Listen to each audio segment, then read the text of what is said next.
Welcome to Video Game Bullshit.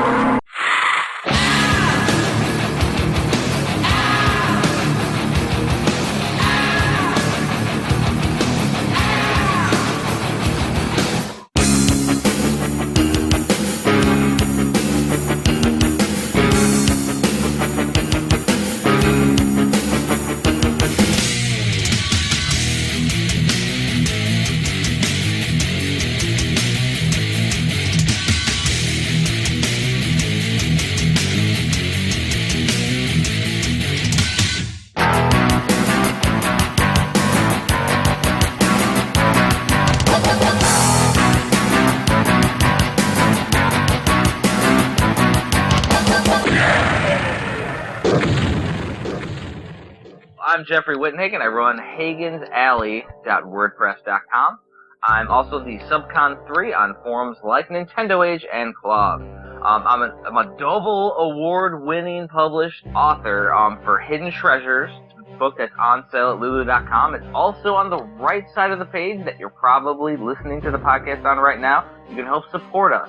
Instead of like every other podcast where they want you to give money to keep their podcast going, all you got to do is support us by actually buying the gaming book, and a little bit of that money will go towards the podcast. And I've also written towards a few different gaming publications such as Nintendo Force, Pixel Nation, and Retro Gaming Times Monthly. And we've got Kyle. Hey, I'm big into no death runs, high score runs, collector of all things vintage and retro, pretty much anything video game related. I also collect figures, vinyl, VHS, tap handles, old beer signs, and old beer steins. And we've got Kevin. Greetings, gamers. Kevin here, aka KWK. You can see my site on kwkbox.com and also visit my channel, KWKBox, on YouTube at any time for support. We do lots of Let's Plays and have videos of all of us in different forms, so if you want to add a voice to a face, my channel's the place to be. What a rush. What a bugger. Yeah. Alright, so today's topics are going to be complaining about what? Is it a rant day or what? What are you feeling? Yeah, what are we doing? It seems like Kevin's feeling the rants. Well, no, you guys are just fueling my fire complaining about that McFoley guy, because I remember him pretty well, and I was like, man, I didn't think that guy would be a dick in person. So. Oh, yeah, so I guess we got to backtrack here. So, we were all talking about how, like, when you meet somebody and you think they're awesome and then they're a total douche in real life, how it, like, tarnishes the whole situation. It tarnishes their legacy. Like, we used to watch Mick Foley, which, you know, the WWF hardcore wrestler. We used to watch, like, his Japanese stuff, his death matches. We watched everything. And then we went to, like, a book signing. And I even brought the Japanese VHS of his death match with Terry Funk with us. He acted like he didn't give a shit about that. He went to Kyle and asked Kyle if he even opened his... Did you just buy that book? Yeah, because I had taken care of it so well, because I'm, like, mint master. Yeah. And he was just, like, being a turd. And I don't know if he was having a bad day or what, but he's now tarnished in our world. And have we even really watched him that much after that? Just like a match here or there? Yeah, not too much. I just almost wish that day never happened. I really do. Because we were it was so great until then. Because it was your own, conceived idea of who that person really is. Which is kind of like a movie when they show who's under the mask. It's like... When they don't show you what he looks like, it's your own. It's in your mind, and it makes it that much scarier. So it's kind of like a good analogy for that. But well, I can totally relate, because I remember when I met Santa Claus at the mall, and what I saw him in the movie was just two different things. The guy reeked of alcohol, didn't even know my name or what I wanted for Christmas. It just kind of scarred me for life. Dude, don't get on that guy's laugh, Jesus Christ. Dude, that's exactly how I thought he was. So Hell yeah! I don't know what you guys are talking about. Like. Maybe I should become Santa, and then he will be. Damn Disney version of Santa skew, in my opinion. Santa's amazing. Well, you mix up the letters in Santa, you get Satan. That is true. And he wears red. So. All just keeps piecing together there. Yeah. But we can reassure all our listeners out there that if you meet us, it ain't going to be too much different than this, I would assume. Yeah, and what happens to those naughty kids is what I wonder. Oh, man, it's a whole lot of Kingsford in your shoe, I believe. Bananan style. Yeah. Puts them to work in a shop. So they're really not elves. They're all bad kids that like work in a shop. Or kids that he stole like Mananan did. Yes. Mananan's little circle of treats. Maybe Mananan is Santa. Hey. Does look like him. Santa Nanan. It works. Man, so yesterday on Nintendo Age, there was a thread, and I was going to read it to Kevin so he could have something to bitch about. Yes. All right. Fuel fire. I'm in the mood for complaining today. But the original thread creator deleted it, which fucking pisses me off when they do that. Because it was called, because here was the topic, YouTubers and Patreon. Okay. Patreon is that donation website. And basically what he was saying is I'm tired of these fucking YouTubers constantly e-begging on Patreon. They're all trying to nickel and dime everybody and trying to get us all for every little penny that we possibly can for them to not work a job and just sit there and make YouTube fucking videos all day. And that was basically it. Well, obviously this guy's never made a video in his life because he had realized, I mean, I do it as a hobby for the channel, and that'd be great if it actually made income, but I doubt I'll see that anytime soon. But regardless, it still takes a lot of manpower and time. Even this podcast here, I mean, we can all relate. There's a lot of work in this, and this is just audio. Imagine adding video editing on top of that. The time alone is, I mean, it is a full-time job depending on how many videos a person's cranking out. Me, I just have the personal goal of at least one new video a week, and that takes at least the manpower of, you're talking 4 to 6 hours of editing for a small video that's 15 to 20 minutes, because you have to sync different audios, and depending on your recording, maybe gameplay and other stuff, it's a lot of factors people don't realize or give the time to. So, I mean, that was just an ignorant post, but I can understand where he probably got it from, because in my opinion, I'm a creator and I go to other channels that I enjoy, and now I am not just a viewer because I'm a fellow creator. I look at things a little bit different when I watch a video. So, well, it wasn't the mentality behind like the cost of it. It was the fact that they're making these videos e-begging and begging people to donate to them when they're getting, ads and things. Even though the ads don't pay out as much as they used to. That's what he was bitching about. I understand it. I don't give a shit. Like, I said in the thread, I was like, yeah, I don't care, man. It's cool. It's just like guys, thumbs down that video then and call it a day. Yeah, because certain guys, like GameSack, for example, they got one on there. They don't beg about it. They never ask. It's like a quote-unquote like a tip jar. And that's what one guy mentioned. And that is completely fucking cool. Because you know what? If I like this shit, I'll tip them. Give them a buck or something. It's not a big deal. No, I agree with that. Like, they should have the icon on their YouTube or maybe their website, but I can see where he's going, like, I think it was like Metal Jesus. He's like, everybody give me $1 million so I can drive around in an RV, and I might swing by if you give me enough money. You know what one guy called it? One guy actually mentioned that in the post, and he said what it pissed me off was the GoFundMe bullshit that Metal Jesus did, where they wanted $50,000 to go on a road trip, go to your area, and buy up all my games. Paying somebody to come by and punch me in the stomach ain't exactly something I'm a fan of. That's what he did. Yeah.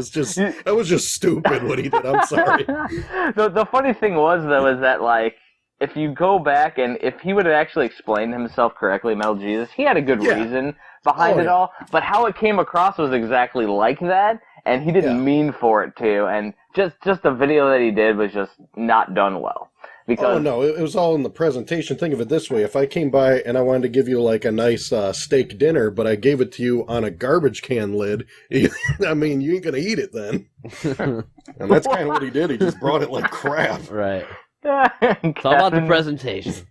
Kevin's presentation is so eloquently done today. I tried.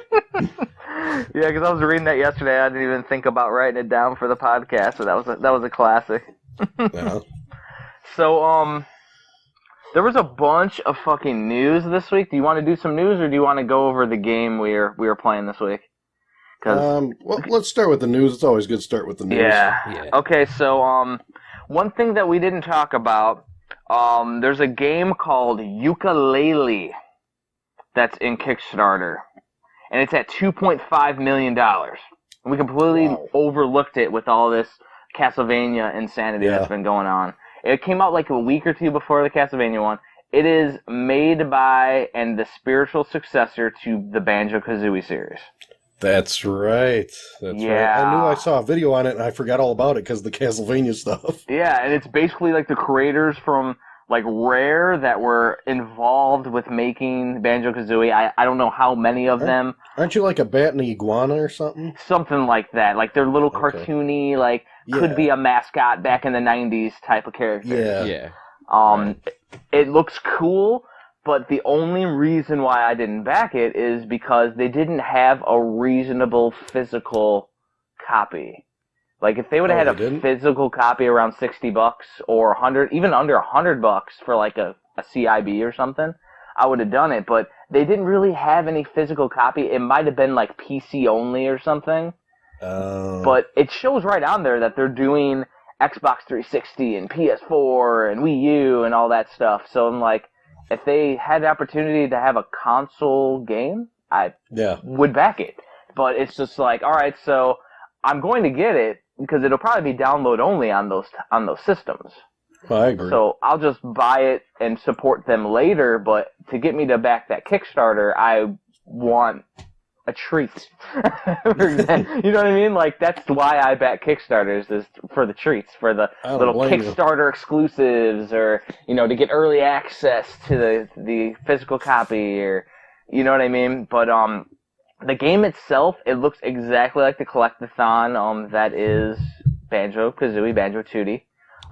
Probably could be, they could probably change the characters to Banjo and it would be the same game, pretty much, just upgraded. Mm-hmm. I mean, hopefully they do it right and it's not like, what was it, Nuts and Bolts on the 360? It was pretty terrible. Yeah. Yeah, I think I tried playing it and it's like Banjo-Kazooie, but they want you to create a freaking cart or some shit. Yeah, they didn't stick to the same formula as the successful ones, and that's when you usually jack up a series. Mistake number one. Exactly. Yep. Like ain't broke, don't fix it, buddy. I could understand innovating a series, but when you take it too far into a different direction, a majority of the time, it doesn't work. Yeah. I mean, that's why we always mention all the different game series that have strayed too far with their second games. Perfect examples are, Castlevania, Zelda. The second game strayed to a different type of game, and they're usually the least favorite of that series, even if they're a great game. And the one that I think of in relation to Banjo-Kazooie is Donkey Kong 64. Oh, absolutely. It's the same platform, same idea, but we love Donkey Kong Country. Yes. So it's like, but of course the 3D thing was hitting and it was hot, and they just wanted to see where that could go in the Donkey Kong universe. So there's two sides to look at it, but everyone wanted it to basically be like a more beautiful version of Donkey Kong Country. Donkey Kong Country. At least they didn't call it Donkey Kong Country 64. Yes, at least they didn't do that. The glass half full look is always great. Oh, Lord. It could be worse. It could be way worse. They could have added one word to the title. That's it. Right. Let's see. What else do we have in the news today? So, a little bit of follow-up from last week's news. The Nintendo World Championships, they revealed that it's only going to be in 8 locations across the country. Wow. Yeah, just 8. There's I guess we're not going to that locations in Japan. There's one in Chicago. Is it Bolingbrook, Illinois? It's right by your place. Schaumburg. Yeah, it's right there. Medieval Times. Yeah. There you go. Might as well stop by Medieval Times and pay $100. Now, little Kevin, scarred for life. Reference to the old episodes. That's right. That's right. Treats. Now, the big joke going around online is this is the World Championships, but it's only in 8 cities in the U.S. Man. And then today, they revealed even more, and it's only going to be open to 750 people per location. You have to register. You have to pull an application offline and show up at 9 a.m. to get in line, basically, to play. And there's going to be a giant line. So if you're going to go, Kevin, either get there early if you want to play, or just go there and film the insanity. I would film the insanity. It's probably going to be a hit or miss either way. I'll probably try to swing a field trip video if I can. But was the online application? Was it online for the applications, or was it an application there you get? Or apparently, there's a website you go to. There's an application you download and print off and take it with you to the store. Yeah, you take it to the store and basically first come first serve for the game. Oh wow! So people are going to have tents like a week ahead of time. There's probably people that are going to fly in. You know what I mean? You know what I mean? Because it's so limited and it's Nintendo, people probably will fly in and camp out. Yeah, that's going to be pretty sick. I think I'll just be videotaping the madness and mocking people for being that crazy. Oh, and remember when I mentioned the game selection? I said, well, if Nintendo's a bunch of lazy bastards, they're going to use the NES Remix game on the Wii U. They're using the NES Remix game on the Wii U. Nice. Nice. The real question is, what does Fred Savage think about all this? See, I think it's funny. You mentioned Fred Savage. Somebody else mentioned Fred Savage. But if anybody ever watched The Wizard, Fred Savage isn't the wizard. It's his little brother. I know. Yeah, he's like in the wheelchair, like something like that. He wasn't in a wheelchair, though. Why do I think that? Like, all people with mental disabilities. And he got Double Dragon score 1 million in like 2 minutes. Oh, like, well, what's like wrong with him? Something's wrong. He has like asthma or something, or what's wrong? He probably has Asperger's or something. Yeah. Actually, but how do you know something's wrong with him? Because he's just antisocial is all he is. He's a quiet kid. It's kind of like Mikey. And he keeps saying California. Yeah, the only word he knows is the state of California, and he didn't even live there. Yeah, Mikey and Goonies is way cooler then. He has like the asthma thing, like. That's more relatable. So one of the things that people are thinking, one of the theories, Kyle, behind the Nintendo World Championships, in the original Wizard, they revealed Super Mario Bros. 3, right? Mm-hmm. Yeah. And that was a big deal.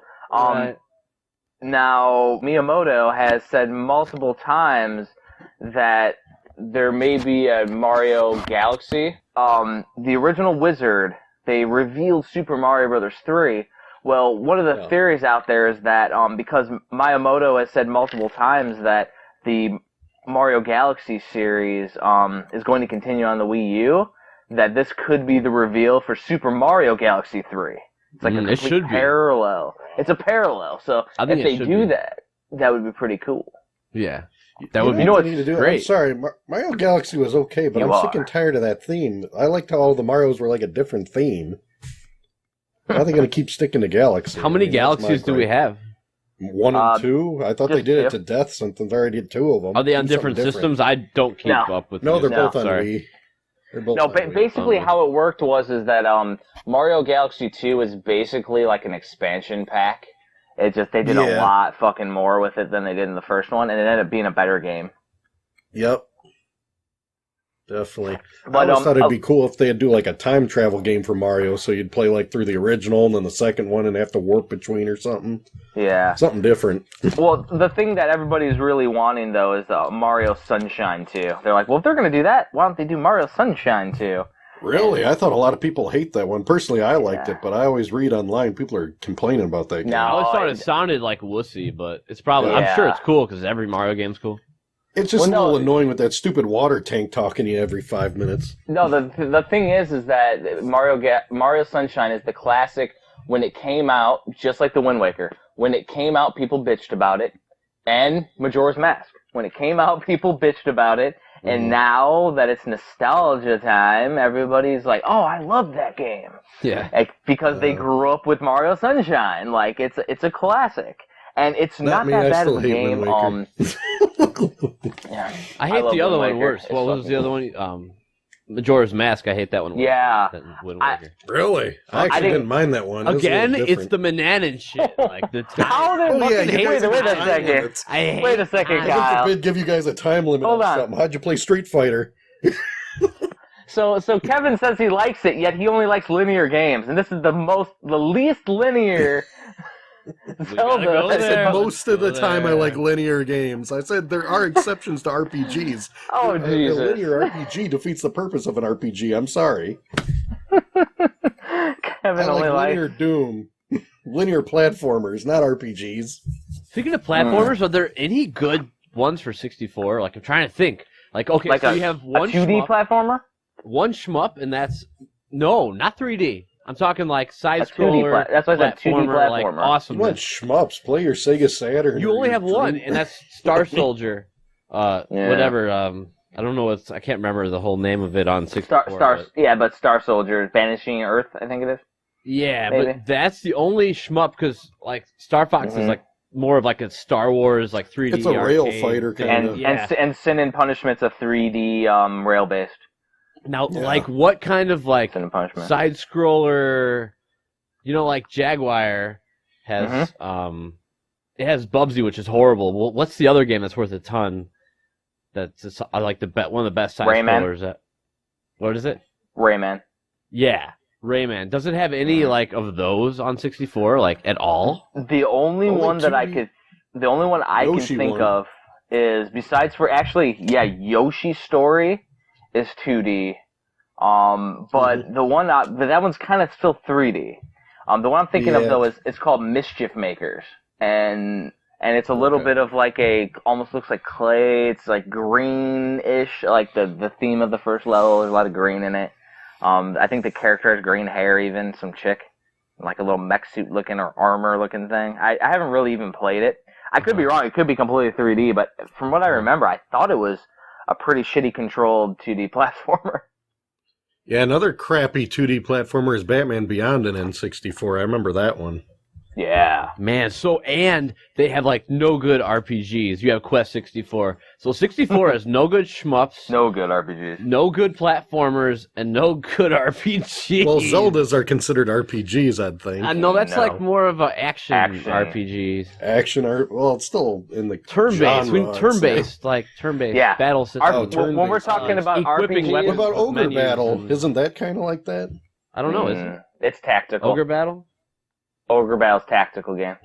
Okay. Okay, that's like tactics. strategy, Yeah. like real-time strategy. Strat RPG. Yeah, that's Yeah, because what yeah. Kyle means when he says RPG, he means JRPG. Japanese Super RPG. Duper, like equip your yeah. guys. Yeah. Okay, my bad. I wasn't know. thinking that way when you're saying RPG. It's so general nowadays. Yeah, Well, it just I makes more remember when topics I was I remember when I was deployed. I went into a big thing with one of my coworkers, and he was saying how Zelda is an RPG series, and basically we just had to make the distinction that we had to break out the RPG genre from RPGs is everything, including action RPGs and everything. But JRPG is turn-based, and action RPGs you actually can control and attack with a swing. So some of the later Final Fantasies are actually more action RPG-ish, like Crystallis style and stuff like that, where you actually have a attack. Yeah, Crystallis is fucking awesome, by the way. But amazing. So for N64, you have first-person shooters, you have a few real-time strategy games. You have GoldenEye. You have first-person shooters. You have your 3D type games. What other? No, type we're games talking are there? about the lacking of the different genres on the 64. Yeah, like what do you have? So You had a lot of racing games on the you have some 64 racing that ones, were cruising decent. and stuff, right? You have racing, you have sports games, Wrestling. and you have 3D. Wrestling was really big on N64. Yeah. Big time. All that The 3D stuff. You know? all the 3D platformers and adventure games. Collectathon games like Banjo-Kazooie. Yes. Which and is the Mario 3D. 64. Which is like your 3D Mario 64 clones, I call them. Yep. Yeah, basically Like the Donkey 3D Kong 64. platformers too. Instead of like making it, because 3D was such a pain in the ass to control correctly, instead of making it more of like a platformer like we like with our 2D platformers, that's when they focused on the collectathon bullshit. That's when it became really popular because they had to compensate for the less challenging aspects of the platforming. You know what I mean? And also like, with the collectathons, it was easier for the programmers because they were limited with that cartridge. They only had so much space. With a collectathon, like Mario, you get the 6 stars in one world. Well, guess what? You're using the same world over 6 times and getting like 6 uses out of it, so you can reuse the area more and more. They were So limited into space at that time, but let's look at Neo Geo. How much do they cram in a fucking cart? From the very beginning, it was very small, and then at the very end, it was this huge amounts, which is, like the exponential nature of the universe.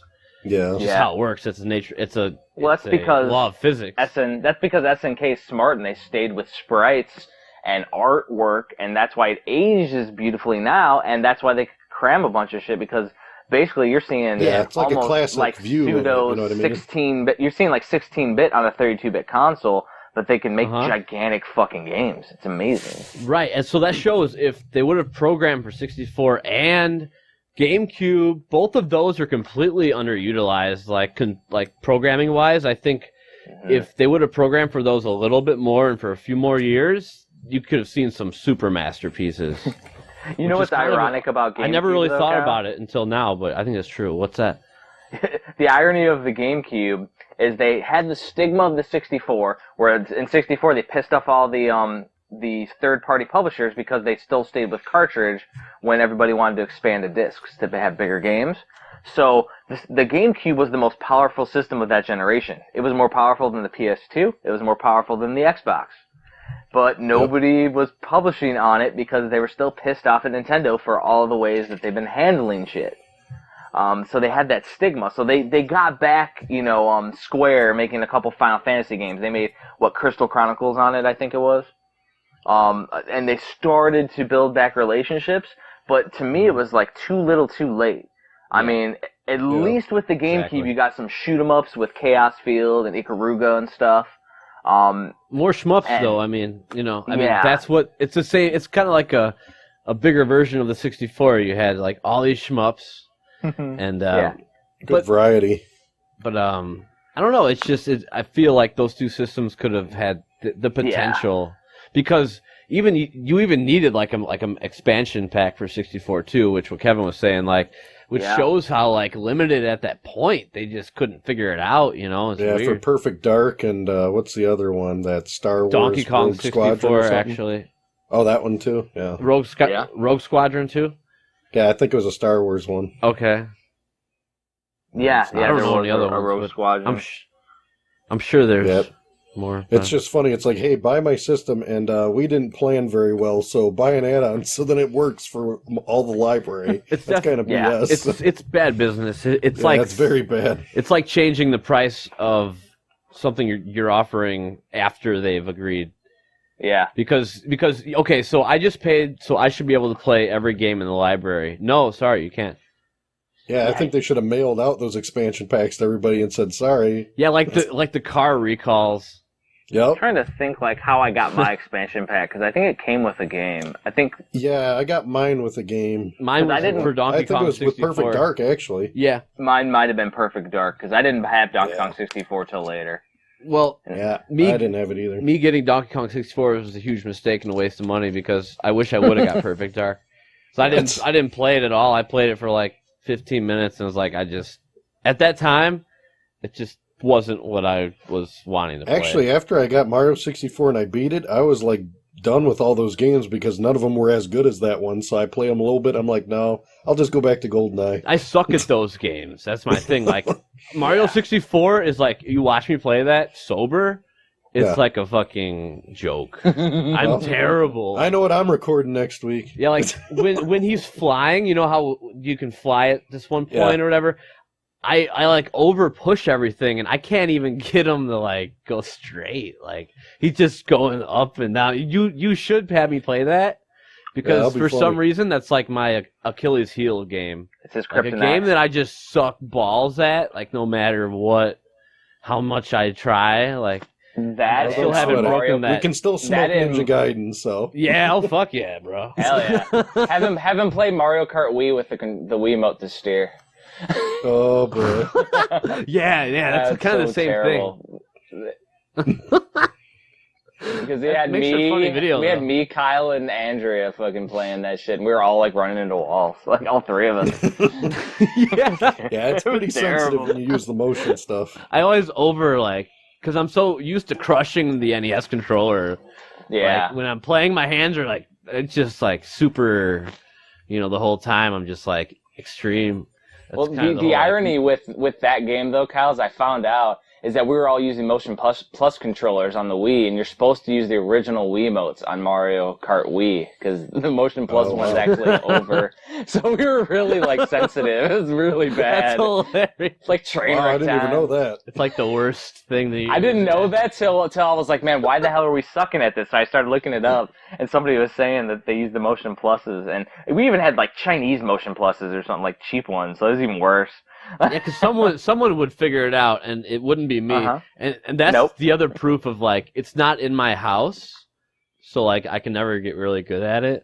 Like, that's the other thing. Like, that's where people, they like, try to play games, and I think they take advantage of people, because it's like, how am I supposed to be good? Like, I don't even know.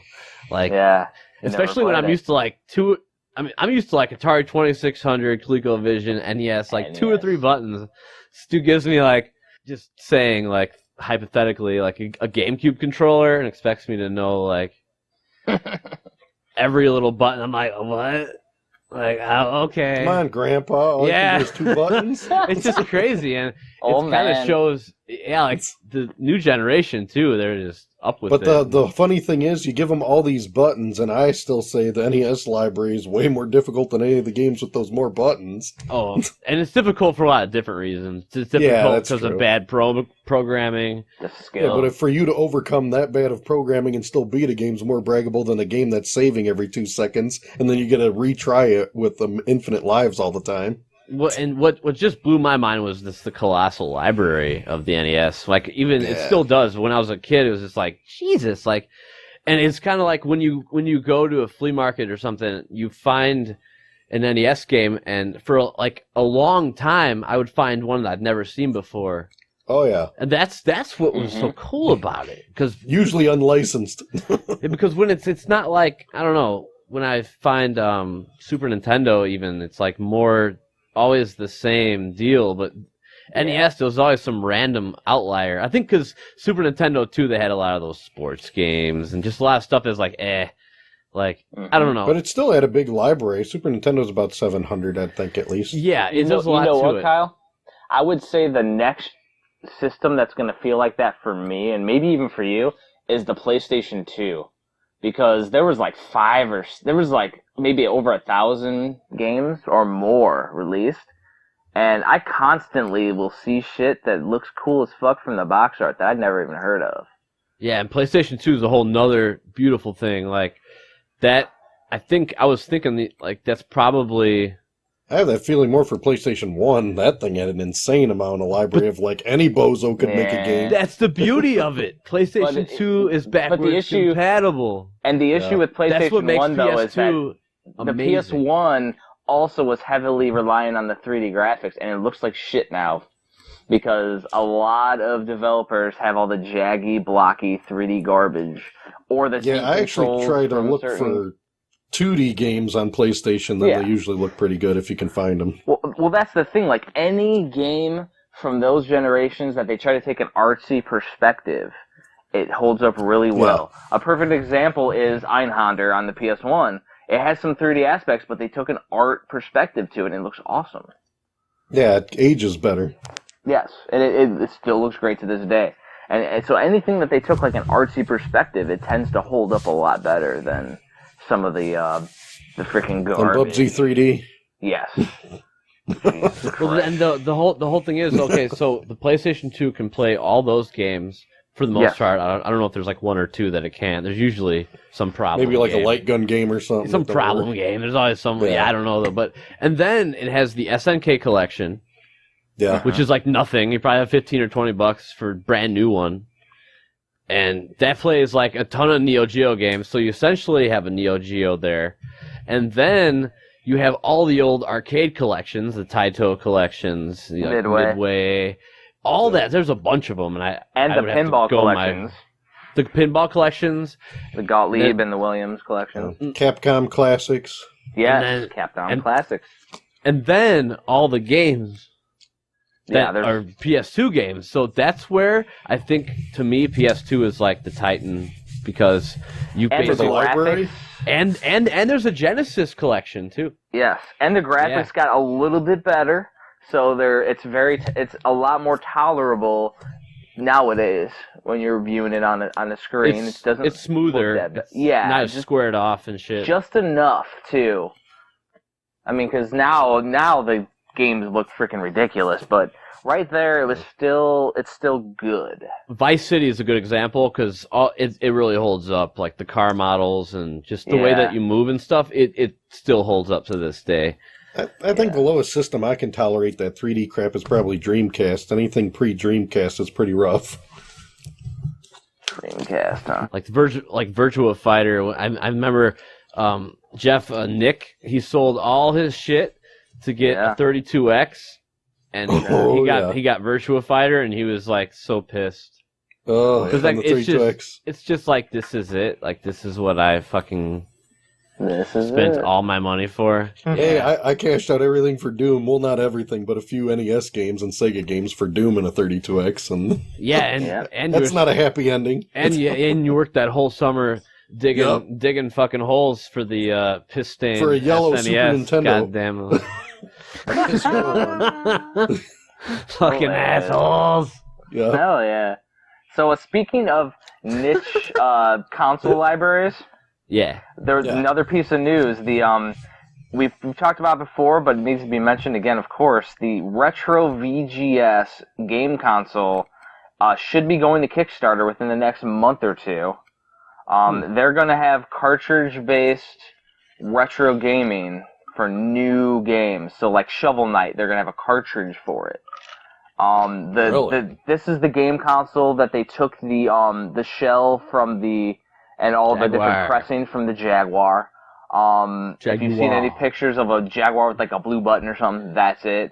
The new news from the last couple days, though, is that for the Kickstarter, they're doing limited color consoles based on, they said, like, game legends. So, like, one of them looks like a Mario colors, one of them Zelda colors, one of them's Mega Man colors, one of them's Pac-Man colors. So, that's fucking pretty cool that they're going to actually have, cater to the different genre. So like I'm already like, well, gotta get a Zelda color, you know what I mean? And there's other people that are doing the same. And the color schemes that they used, it's like, oh, that's Mega Man. Oh, that's Sonic. It's the same color scheme. It's like actually pretty genius that they did it like that. And Mike Kennedy, the guy who's running it, he also does the Retro magazine that was on Kickstarter like a couple months ago, and then the year before that, and they do that the magazine that comes out every 2 months for retro gaming. And he said he's making this specifically for collectors. Like, the collector market is who he's targeting, because it's for the guys that want these downloadable games on a cartridge.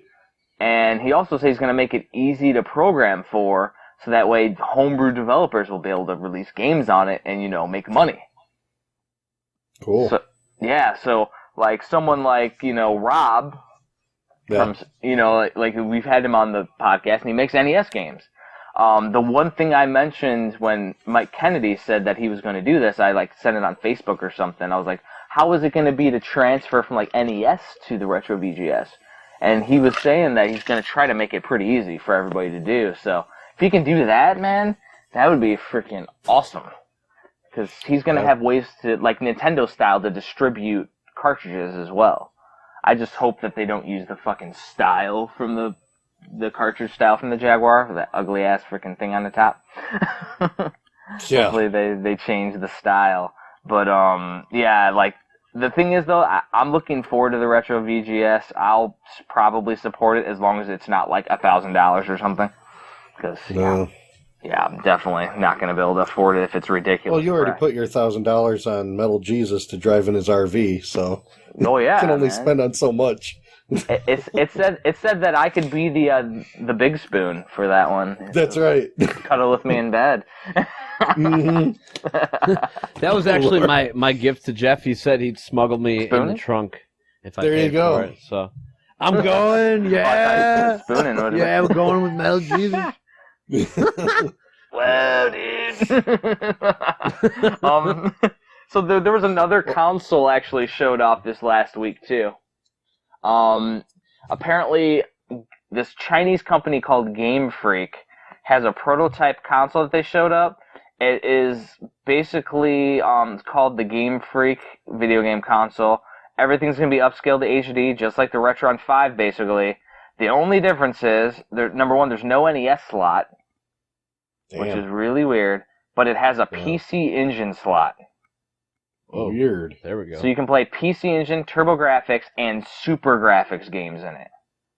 How much So- is Super graphics games. Super really? Graphics games, yeah. The whole 5. What do you All think? 6 games. Oh, that's right, 6. Yeah, there's no price on it or anything because it's just like they showed off the prototype of it. It probably won't even be released for like a couple years, honestly. But Damn, without an NES slot, though, that's going to hurt it, I think. well, there's no reason why they won't add an NES slot. You know how cheap that would be to add it and then cut a hole in the shell or something like. Because they would basically be isolating the entire international market if they did that, if they left it off. Yeah. No, I think that do TurboGrafx. I haven't seen one of those yet, so that'd be a nice add-on.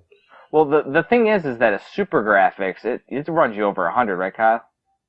They're like $200. Super on Graphics eBay. is. I'm saying eBay prices. Oh so. yeah, it's not. So like so without having to hunt about $200. So if this thing's around 100 to 150 bucks, it might be worthwhile to get just for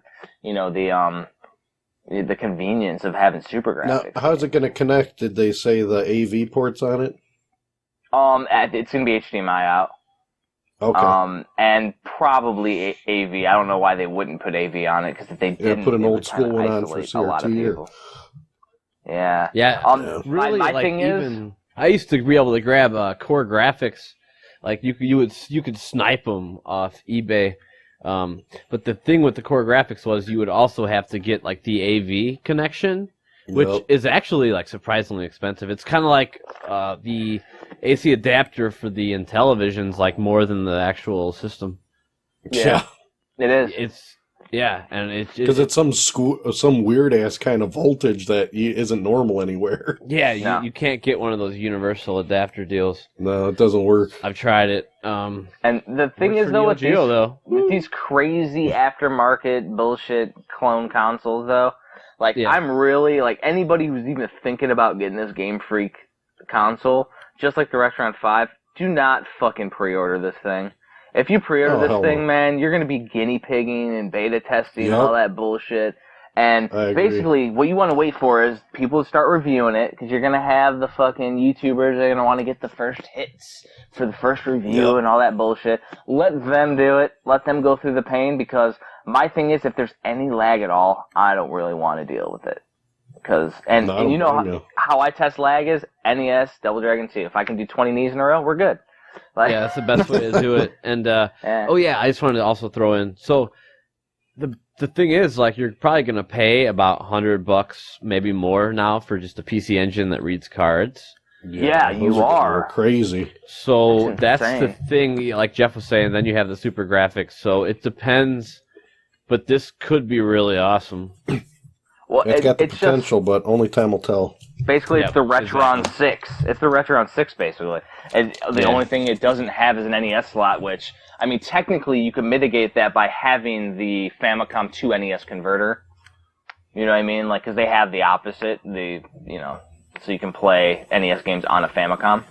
Like, I used to actually have one, because before I didn't realize that they were both there, and I just bought one cheap on eBay, a converter, and it ended up being the wrong one before I had a Famicom. There you go. Yeah, I actually got one because it's so cheap, and because I have a Famicom, and it was like a gimmick thing. I just wanted to have it. Exactly. But yeah, so they're if super. they did super fuck cheap. it up though, Kyle, then you wanted to get this system, then you'd already be able to play NES. So that doesn't even matter to most people.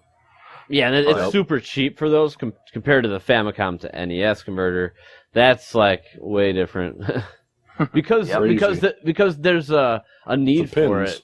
That's the thing. There's a demand for that. Like Famicom, like people in Japan, there's no demand for any game that we have. I don't think.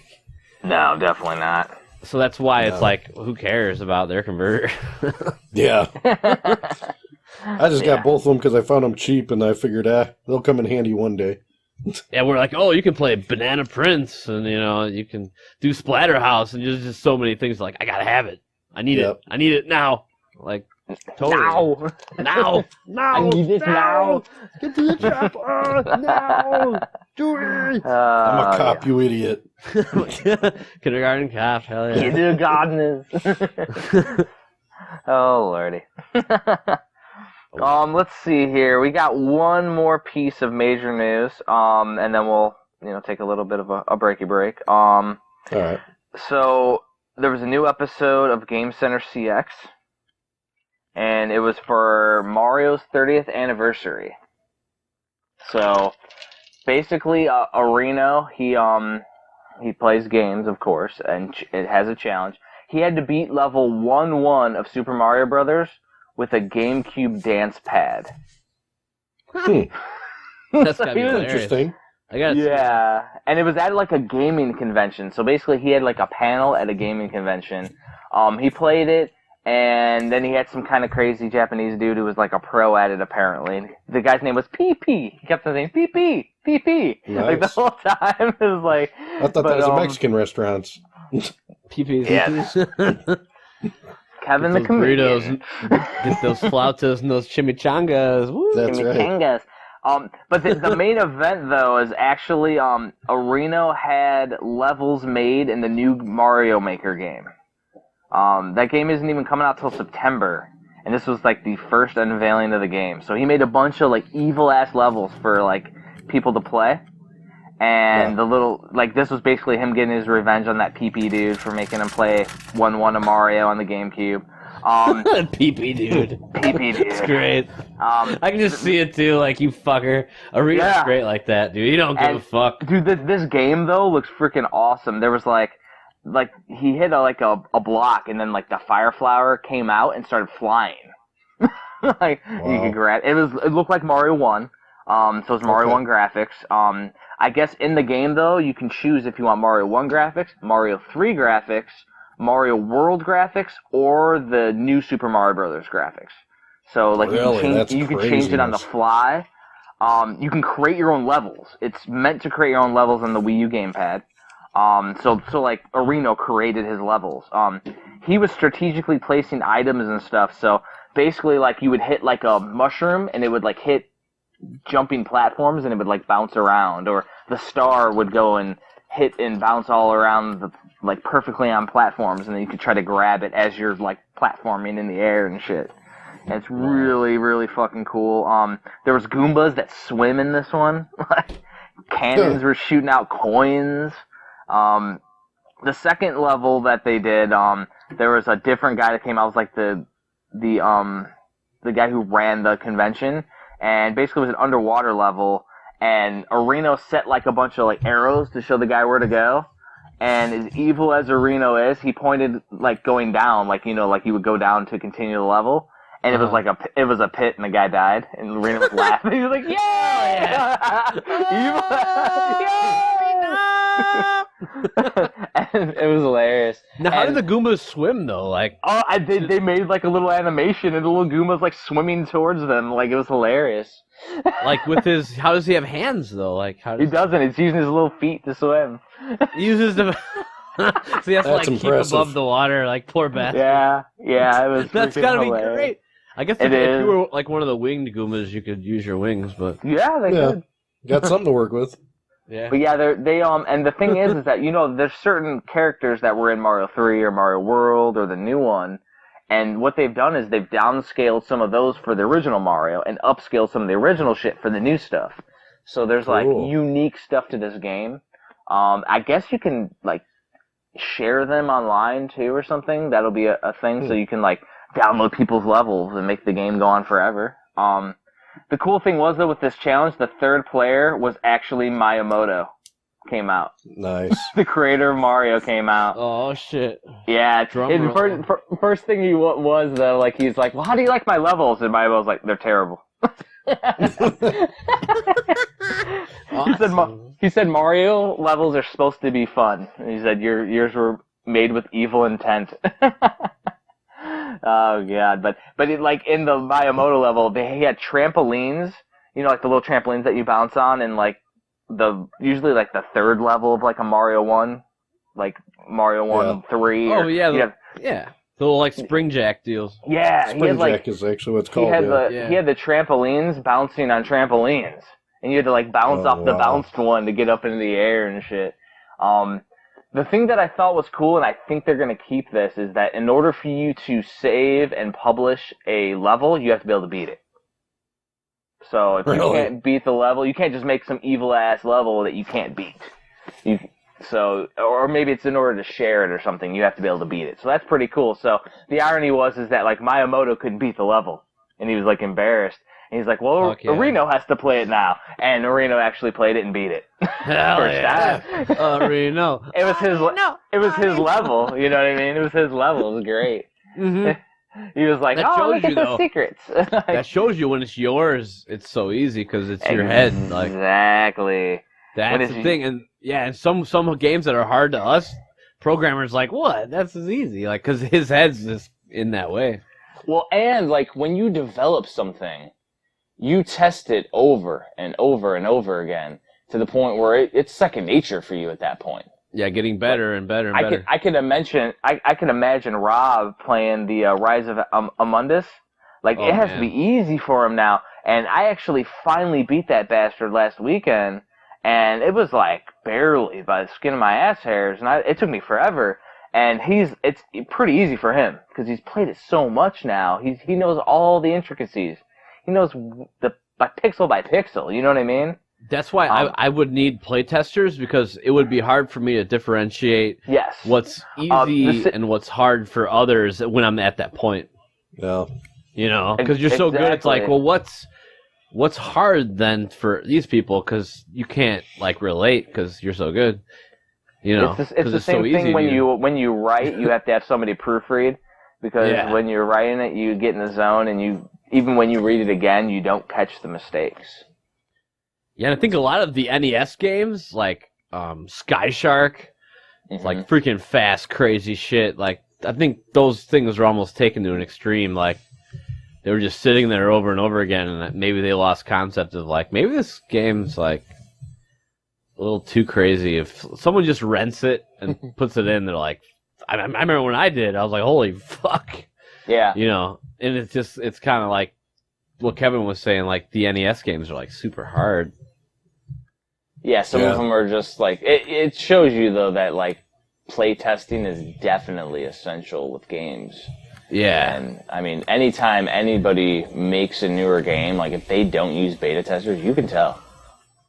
Like you can be like, okay, so I mean, perfect example was Beer Slinger when I got that. Like, it's all right. This game was easy as shit. Like, you obviously didn't use playtesters because No one told him. No one was there to say like, "Hey, dude, Yeah.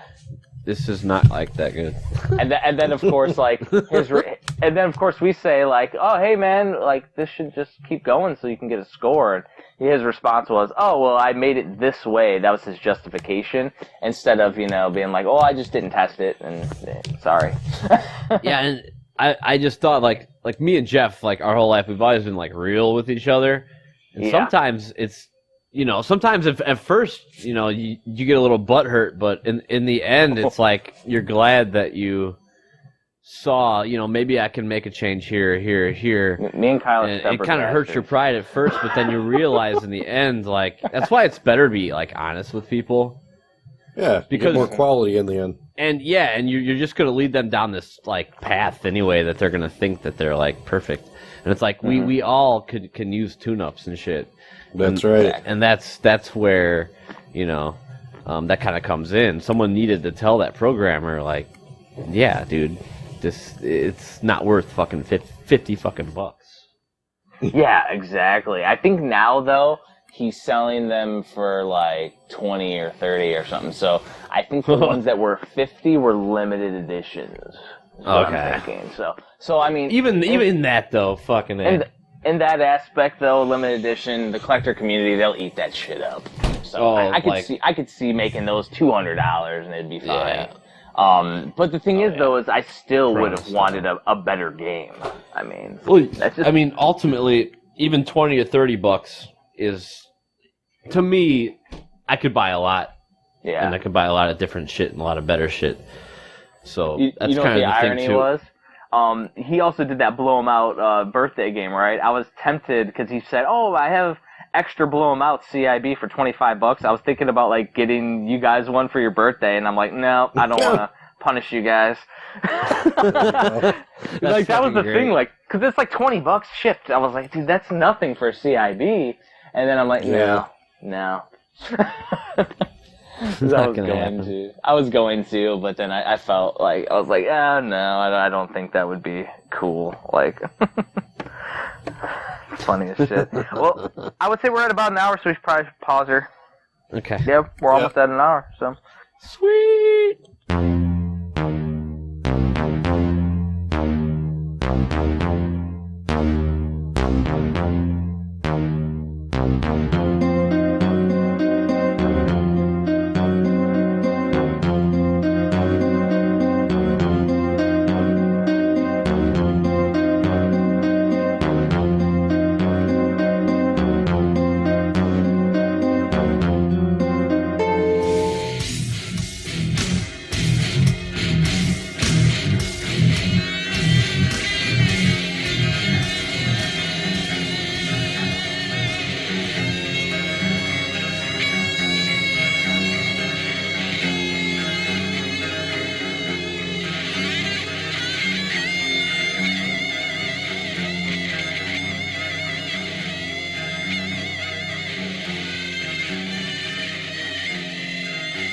Alright, continue, philosophical Kyle, with the philosophical stuff. Well, yeah. So as far as the multi-cart, all the flash ROM deal, and how many games the Neo Geo multi-cart can fit in one little cart. Yeah, it just shows like how fast things move when people figure it out. So yeah, you start from like caveman times, medieval times, Civil War, colonial type stuff, and then finally you hit the 80s and you get computers which were the size of a whole room, and then bam, now we have computers that fit in the palm of our hands. So it's kind of like even what we were saying with Nintendo 64 and Gamecube. They hadn't figured out those systems yet, but had they been given a little more time, you probably would have seen some really sick shit. It's just people moved on. Yeah. Yeah. Because think how much time... You know what's crazy about those multi-carts, though, is I heard that it was just the greed of the developer why there's only a certain amount. Because they can put every game on the cartridge. They just haven't, so they could sell more of them, and then every couple years they release an upgrade. Right, and that's what shows how the exponential nature of the universe. Because think of how long it took to make computers. How many thousands and thousands and thousands of years. Then, 20 years later, 20 years compared to, thousands and thousands of years, 20 years later, it fits in the palm of our hand, and we can, go online anywhere. That shows how fast it goes. So it's almost like the systems that have the longer lifespans, it's almost like the NES, because you could see how the end games, you had, your wacky races, and, you're just super... Felix the Cat. Yeah, just so many games that were so advanced. Panic Restaurant, and a lot of those Taito ones, really. And your little Samsons, and then even your Gun-Naks. They figured out the Gun-Nak how to make, no slowdown. Another thing is Summer Carnival 92, man. Rekka. Oh, my God. That's a good example, because there's no slowdown, so they figured out, how to cram all that into a little cart. So it's the same thing as that Neo Geo multi-cart, and you should tell people what you just scored, man. Oh, yeah, so, basically, I'm on Nintendo Age a lot, but one guy was selling his Neo Geo Omega system, which is basically a consoleized Neo Geo MVS arcade, and it's in a shell that looks like the Neo Geo AES, which was the home system for the Neo Geo. But it plays the arcade boards, which are, predominantly cheaper than the AES counterparts. I never planned on getting one, because the only reason to get one would be to play some of these newer Neo Geo homebrews, and those are $500 to $1,000 a piece. Holy shit. Yeah, and all those games are released also on the Dreamcast, which shows the power of the Neo Geo. The fucking ports Absolutely, are man. basically Dreamcast fucking games, man. Jeez. But the thing is that this was like such a great price, and the one thing that blew Kyle's mind is I got 2 controllers with it and 3 games, one being a multi-card. Wow, what kind of controllers did you get? The big joysticks or the game pads? Listen to this. The Neo Geo controller. Well, no, I know there's a gamepad version, and then there's the actual big joystick. Not the one. Neo Geo No. CD ones. No, not the Neo Geo CD. The actual Oh, the big- legit. Neo controller. Yeah. And You they're got a the fucking real deal and a authentic half. ones, not like refurbs or anything. As far as I know, it's the real authentic. Oh, that's a ones. lot of Like, money. I'd be. I only got one picture Yeah, of man. one, but basically the guy said, and basically his response, his email was like, yeah, man, I know they're worth more. It's burning a hole in my pocket, and I want to get them gone. I'm like, all right. Wow. 'Cause I wasn't planning on buying one, but I mean, I've had to eliminate some of my, a lot of the games in my collection to make room, and then I get a big ass Neo now because it was a good price. Because I had extra cash. Wow. Always in the right That's place. the thing, right though, is time. I consider like upgrade. Yeah, it really is right place, right time. I mean, and I'll probably put it somewhere and hook it up so that way I can play some Neo shit on the fly. That'll be I got cool. plenty of Neo MVS games. I mean, who knows? But it'll be nice to not have to use the converter cart. And plus, that can do a But, RGB and everything right out of there, or an S video. There's like switches on the back. It's a very nice system. I got one, but I paid full price Nice. back in the day, so no deal for me. What was full price back in the day? For me, it cost $400 for that damn unit. It's a God pretty sexy looking unit. But it's great and it's robust. And the thing that's better about that one is it actually has, you don't need a memory card. It has flash memory on there. So you don't have to deal with buying an AES memory nice. card or anything. It's all built in there. And you can actually put, Does it support the memory card? yeah, it supports all memory card, but it's just using flash memory on the actual unit. So you never have to worry about it. And that lasts forever. So you're in good shape on that unit. That's what kind of sold to me. But the problem is, I got into the Neo Geo and I got an Omega, and I didn't have any like peripherals for it because you got to buy your own damn controller. So I hunted on eBay for like months to get. I actually prefer the CD controllers because I'm more of a gamepad, but I do have the 2 big ones. But it was hard as hell to find 2 big ones that were in decent enough usable condition because they're all raped on eBay, or ones that didn't have so many. There's a lot on there that they replace the parts and the buttons and stuff, so it doesn't have the authentic feel. And I'm kind of picky. If I'm going to get a system, I want everything to be as original as possible. So it took me a while to get those, and those cost me, and they weren't even in great condition. At least like for $40 to $50 a piece, each one of those damn things. Raped on eBay. It's I just want to throw this in because like eventually I noticed too that place started becoming like a dumping ground, and then everything you'd buy, there's like a little project associated with it. Yep. Like something that you didn't see or think about or expect before you bought it, and like, oh, fucking great. That's why I haven't bought off there in like 3 months. But anyway. That's braggable. That's craziness. Yeah, it actually is. Now, if you can avoid Amazon that Kevin, long, at that's least even more you can- braggable. That I still At trust least Amazon. you know, Kevin, that your system though is worth $600 though. I just get a great deal. Oh, really? But Okay. yeah, it's worth $600 on eBay right now. If you look on eBay, they're Oh selling wow! for $600. Well, no, I bought it. up and I bought everything. it. I think for my birthday last year, I bought it for myself as a birthday present. The Omega. So that was about a year ago because October was it last year. So That's cool so though. I got it. Yeah, that's actually, you got into the game really fucking late, man. Yeah. No, I did with the Neo Geo Yeah, 'cause- because I concentrate on everything else, and I never ever played one before Yeah. just because. Hell, did you guys even know people back then to play one? I didn't. No. No. I had just Not even the rich kids had the fucking. yeah. Jeff and I played the MVS in arcades. That's about it. Yeah, no, I've only played the MVS, and I mean the Neo Geo is kind of just the Lamborghini. It's like bragging rights, kind of. I'm not saying it's got bad games. I'm just like it's a very expensive system to keep up with. Yeah, that's Those where are the whole expensive sports systems car. back in That's the why day. the PC Engine 2 is like a sport. Everything costs money that's associated with it. It's getting crazy. Just glad And I it bought never all my goes NES. down. I was just already. happy Pretty that good. I got the Neo Geo CD back like 5 years ago. 6 years. Actually, no, it was like 10 years ago. I got the fucking Neo Geo CD, and it came with 2 controllers and everything for $60. Oh, that's like an awesome deal. Gamepad one. That's an awesome deal. That's amazing. Yeah. And then it is. the really cool thing that I fucking found at a disc replay, I think it was the one that was over by you guys, is I found a adapter that goes into the Neo Geo that goes into a PlayStation or PlayStation 2 controller. Oh, that's cool. So I can plug in a PlayStation 2 controller in it. You hit the little analog button, it comes on. You can use the analog controller if you want to. I can use the D-pad if I want to. The buttons are responsive. Yeah. And it's an extension cord. And you got the I was like, oh, this is lit. you got the American CD one?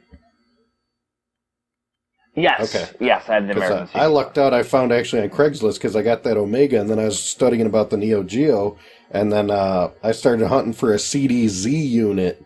Oh yeah. Because that one. Oh yeah, no, I don't have the Z. I found one actually on Craigslist, and the guy sold it to me with a controller, and the thing was like mint in the box. I got that for $150.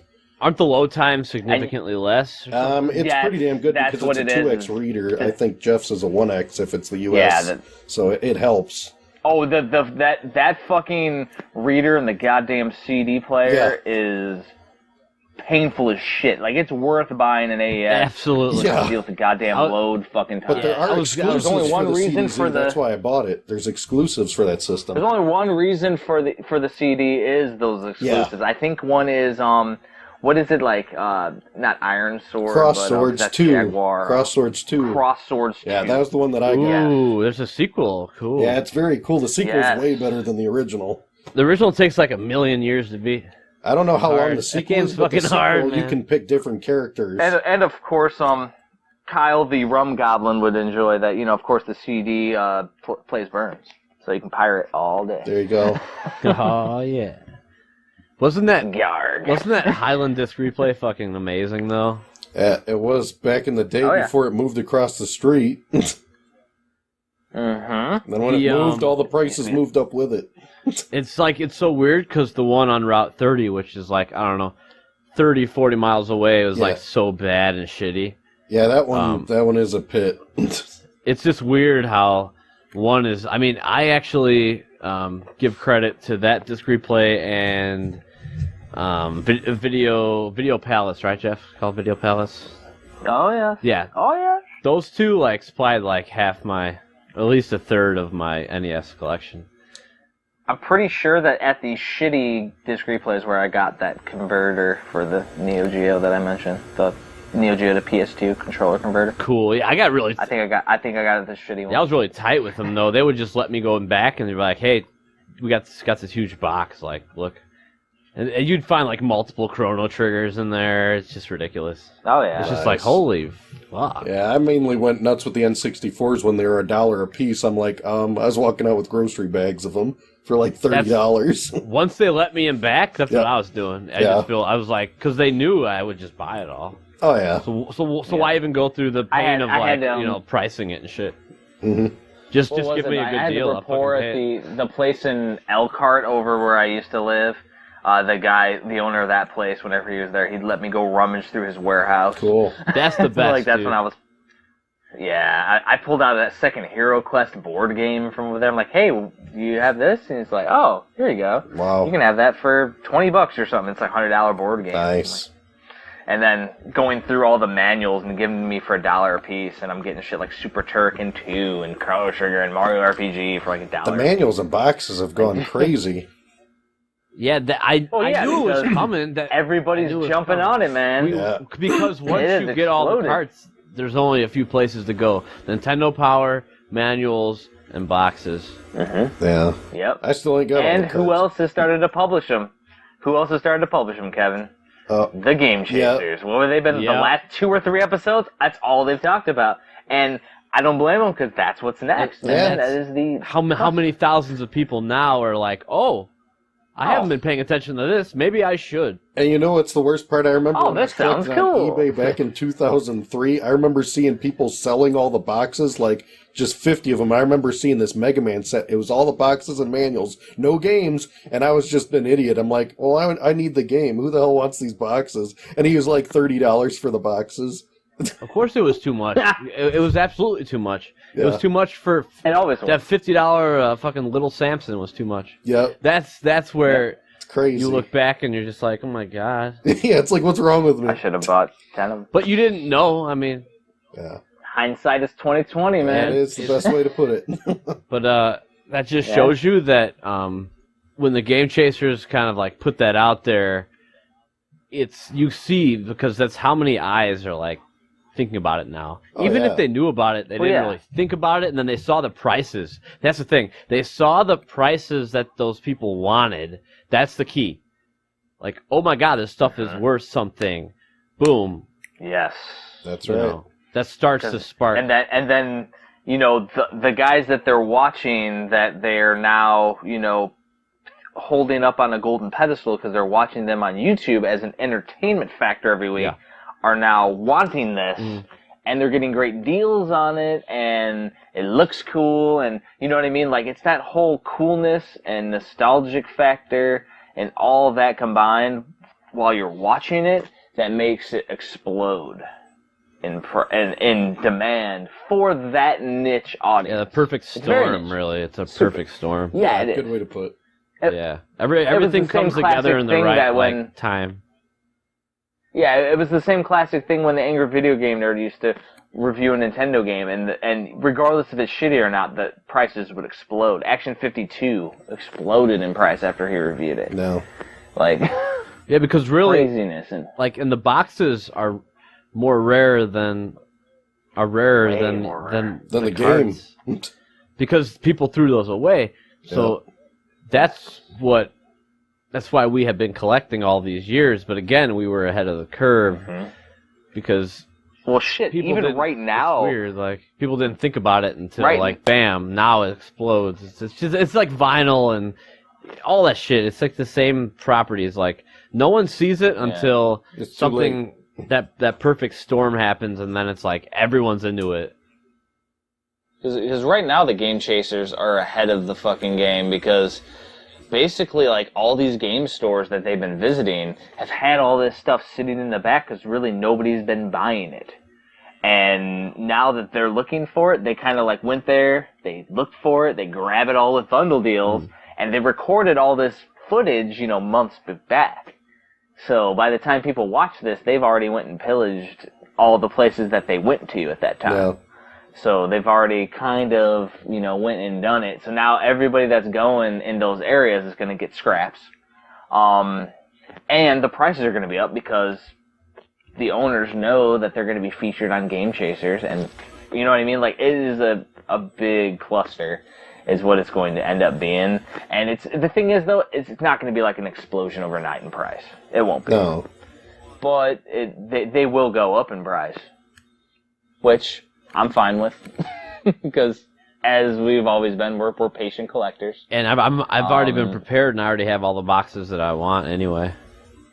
Exactly. That's the other thing. I made sure of that like a year ago, maybe even 2 years ago. Yeah, I haven't went out and specifically like hunted. I don't eBay hunt. I don't do any of that for like boxes. My thing is the boxes that I have, I've found either in the wild or trading with people on Nintendo Age or as I see them. And it has to be a game that I want, and then I get them. So that's why I have like Mega Man 6 in the box or Dragon Warrior 4 complete in the box, because I saw the guy Dragon Warrior 4 in the box and manual and the map for like $30. Wow. Just without the game. Yeah. And I'm like, okay, mine. And the box is in all right condition, like pretty shitty. But the thing is that when you put a game protector around even the shittiest box, number one, it makes it a box again. Yep. And number two, it looks cool. It looks beautiful. Yeah. It's surprising. So for me, beautiful. yeah, like condition is, as long as the whole front is complete for me, the condition isn't that much of a big deal. Like, I'm gonna try to get one mint, but I'm not gonna be super picky if it's like crushed or a little bit or something. It's not a big deal. Yeah, and my thing was the boxes eventually transcended the game because you have the artwork. Yeah, you have stuff that I'm into that's like pop culture. Okay, so like RoboCop, Mad Max, Total Recall, your Terminator, Dirty Harry, Platoon, Indiana Jones, that kind of shit. That stuff. NES Virus Cleaner, Mad Wizard. Those are movies that I love. Then you have like WrestleMania and like World Championship Wrestling with the fucking Road Warriors in the front. Like, that's the shit that I love. Yep. So that it doesn't matter even if I'm good at the game or how good the game is. It's just like it's an extension of me collecting either movies or wrestling. Yeah. And it actually connects with those pieces. So it's like, sweet, I have, all the Mad Max DVDs now, and then I also have the NES game box. It just adds to like this whole shrine kind of mentality. Like, that's the other thing, like the whole shrine thing where you have a piece of something, whether it be a figure, a game, a magazine article of, let's say, just Mario. Let's just be simple there. So you add all that stuff together, and it adds to the whole. And that's like what it makes it art at that point. And that's where the museum factor comes in, because it's like, let's just get everything let's stick with our example, Mario, and just pile it, see like how much we can, like Valentine cards and little stickers and just like anything. And that's kind of where you can go insane with collecting in a great way. And then you got the other awesome thing too, where you have some of the box art actually has like artistic renderings of certain games. So you get like Monster Party, which has a bunch of horror characters drawn on it. Like you have the creature from Black Lagoon, Medusa, Little Shop of Dracula Horrors. drawn. Yeah. And then the awesome one is Guerrilla War. It actually has like a Che Guevara fucking war scene drawn on I believe it's it. actually Looks so fucking cool. Isn't it called like Guevara or something in Japan? In Japan, yep. I mean, that's the thing though, is that like the artistic representations were the shit that skewed us as kids, because we would go to fucking Toys R Us and we wouldn't know what the fuck the game was because it's like some badass picture. It always was a badass though. But now it's like, all right, dude, I got this shit on my and as Kyle knows, as Kevin knows, like I have started up a rental store type shrine of my NES boxes. My wife's idea, 100% my wife's idea, and it, like that's why I was like explaining Monster Park, because I have the box sitting right here facing me, and the fucking Iron Sword Wizard Warriors 2 with Fabio on the front. That's fucking 80s hilarious. Good old Fabio. Fabio at his best. You gotta have. Yes, it is. It really is. You gotta have that though. shit. That's his prime. But those are some of my. The thing is, the cooler the fucking box art, the more I want to display it. And the thing is that I can't display every NES game because I only have one rental section. I'm not going to have every wall loaded because, there's something to be said about having minimalistic approach as well, where it's focused. Just rotate for Halloween and stuff. You can always rotate I in can. theory, I guess. I can. Yeah, like that's what's cool. It's like with my shelves too. I can always move them around. Always. So that's and great. I've actually rotated things off of mine because basically how I see it is I'm going to have the best of the best up there, all my favorites. And as something replaces something that I get, like one will fall off. So like maybe Captain Skyhawk might fall off eventually because it's up there right now. And the thing is that even when the new homebrew games come out, some of those games, might replace a game that's up there because the homebrew fucking artwork might be amazing. Like the Battle Kid artwork, that stuff's drawn on there. It looks awesome. Yeah. Assimilate. That was by my one buddy, freaking John White. That game looks fucking cool because it's like a hand-drawn fucking anal probe-looking picture that's out there.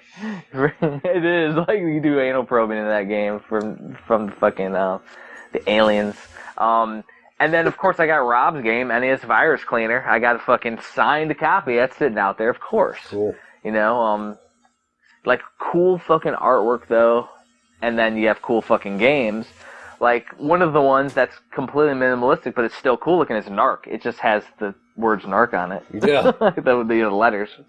But it's still fucking classic. Yeah, it's a great way. They all, like, explode. It's a cool, like, exploding game. Like, oh, yeah. Exploda. They're all like Kool-Aid Man crashing through a wall. Yeah, like pretty Fist much. of the North Star has the exploding thing too. But yeah, Wah, wah, wah, wah, wah. boom. and then then you come back to the whole like movie thing. So then, like, or shows, even like the Addams Family. So if you're a fan of the Addams Family, like, getting that Addams Family in the box is like great. You know. Friday the 13th. It's funny that you brought the Addams Family up because I just saw the other day. You ever play the Addams Family for the Turbo Graphics? It's I played the CD version. Nintendo. It's for the Turbo CD. I'm sorry, not the Turbo Graphics, the Turbo CD. And I had no clue because I wasn't paying attention. I got it, and it came with when I bought my Turbo Duo back in 04, and I only played it just to test the CD mechanic, but I actually started looking at the game lately, and I tried it out. The goal is you actually kill the Addams Family. What? You know how screwed up that is? Yeah. You're that lawyer guy from the movie, and you have to kill every the member of the bastard house guy. and to steal the treasure with the green book. Yeah. Yeah, see, I actually mentioned the Addams Family. I was just throwing you a worm because I know you're a big fan of the Mamushka. Oh, yeah, the Mamushka on the pinball game is hilarious. I love it. Yeah, dude. You kill him. Yeah, so much for a sequel for that series. You know, you killed all the main characters, and the guy's like sitting there swimming in their money at the ending, like Scrooge McDuck. That's amazing. I have to play that. What kind of a twist is that? It's like playing Mario, except you're Bowser and you kill Mario, and that's the end. And that would be fucking great. And what the hell? Why haven't they made that yet? Yeah. There's a flip-flop mission for you. And the game wasn't that bad. It's just really weird because you're that, I think his name is Tully or something, that lawyer guy. It is. Yeah, and your weapon right, is a shooting umbrella. Oh, God. It's an umbrella that shoots fireballs. Mary Poppins and shit. Yep, it makes like no sense, but crack. Just because you got to kill all the family members, I got to play that one of these days and actually try to beat it. It's just hilarious. Do you even kill murder Pugsley and Wednesday too? Like, well, I was the grandma, geez. Yeah, I was looking for tips, and it shows you like how to kill Uncle Fester. He hits the ground and he's dead. You beat him. They're like bosses. Each character's a boss for a level. Kind of like Bugs Bunny. Kyle's revenge for Fester's quest. Yeah. Yeah, I think Pugsley's scavenger hunt for the NES wasn't that the Addams Family for the SNES, except you were Pugsley instead of. Yeah, and it was way shittier. Yeah. Well, yeah, it was down. Way down grade. It doesn't even have music, I think. They couldn't put music on it for some reason. It's worth a lot, though, for some reason. Yeah. That must have been a later. It was a later release. Yeah. It was a later release. It's funny how, though, the Addams Family for NES is totally different. And it's actually a pretty cool platformer. Oh, I like it. It's not bad. I actually knew one of my friend's dads was, like, fucking awesome at that game. Really? Wasn't it Addams Family Values on the Super Nintendo's a decent platformer? The Values one? I remember seeing it, and I always wanted to get it, but I never tried it out. I know one of them's all right, the other one isn't good. I don't know which one is the better one. There's like 3 or 4 though on the Super Nintendo. Yeah, the Addams Family for SNES, you start with 2 hearts. You can get an extra heart pretty much right away if you know where to go. You have to climb this tree type deal and kill this one little mini boss up there. But the hit detection is kind of wonky. That's what it was. Yeah, it's kind of like Donkey Kong Jr. You just never know if you're gonna get hit or not. You know. You mean which one? The Addams Family for Super Nintendo? Yeah. That game's really slippery. I mean, it's not a hard game, but it's easy to die if that makes sense. Yeah, the slippery too. Like when you walk, it's like a very slippery platformer. Yeah, I mean, if they would tighten the controls and he handled more like Mario, the game would be pretty killer. Instead, it handles more like Predator. Yeah. Yeah. So, but yeah, they definitely, and then the pinball game's fucking badass. Yeah, of course. Oh yeah, pinball's awesome. It usually is though. So. Kyle with his revenge against Uncle Fester by killing the entire family. Yeah, he's going to be powering that on his Turbo Duo tonight. He wants to see Uncle Fester hit the floor. Hell yeah. Fucking crazy. So, there was one more piece of news, and it'll be a perfect transition piece. Sweet. This week there was a teaser trailer for a brand new game. It's called Doom. Oh, yeah.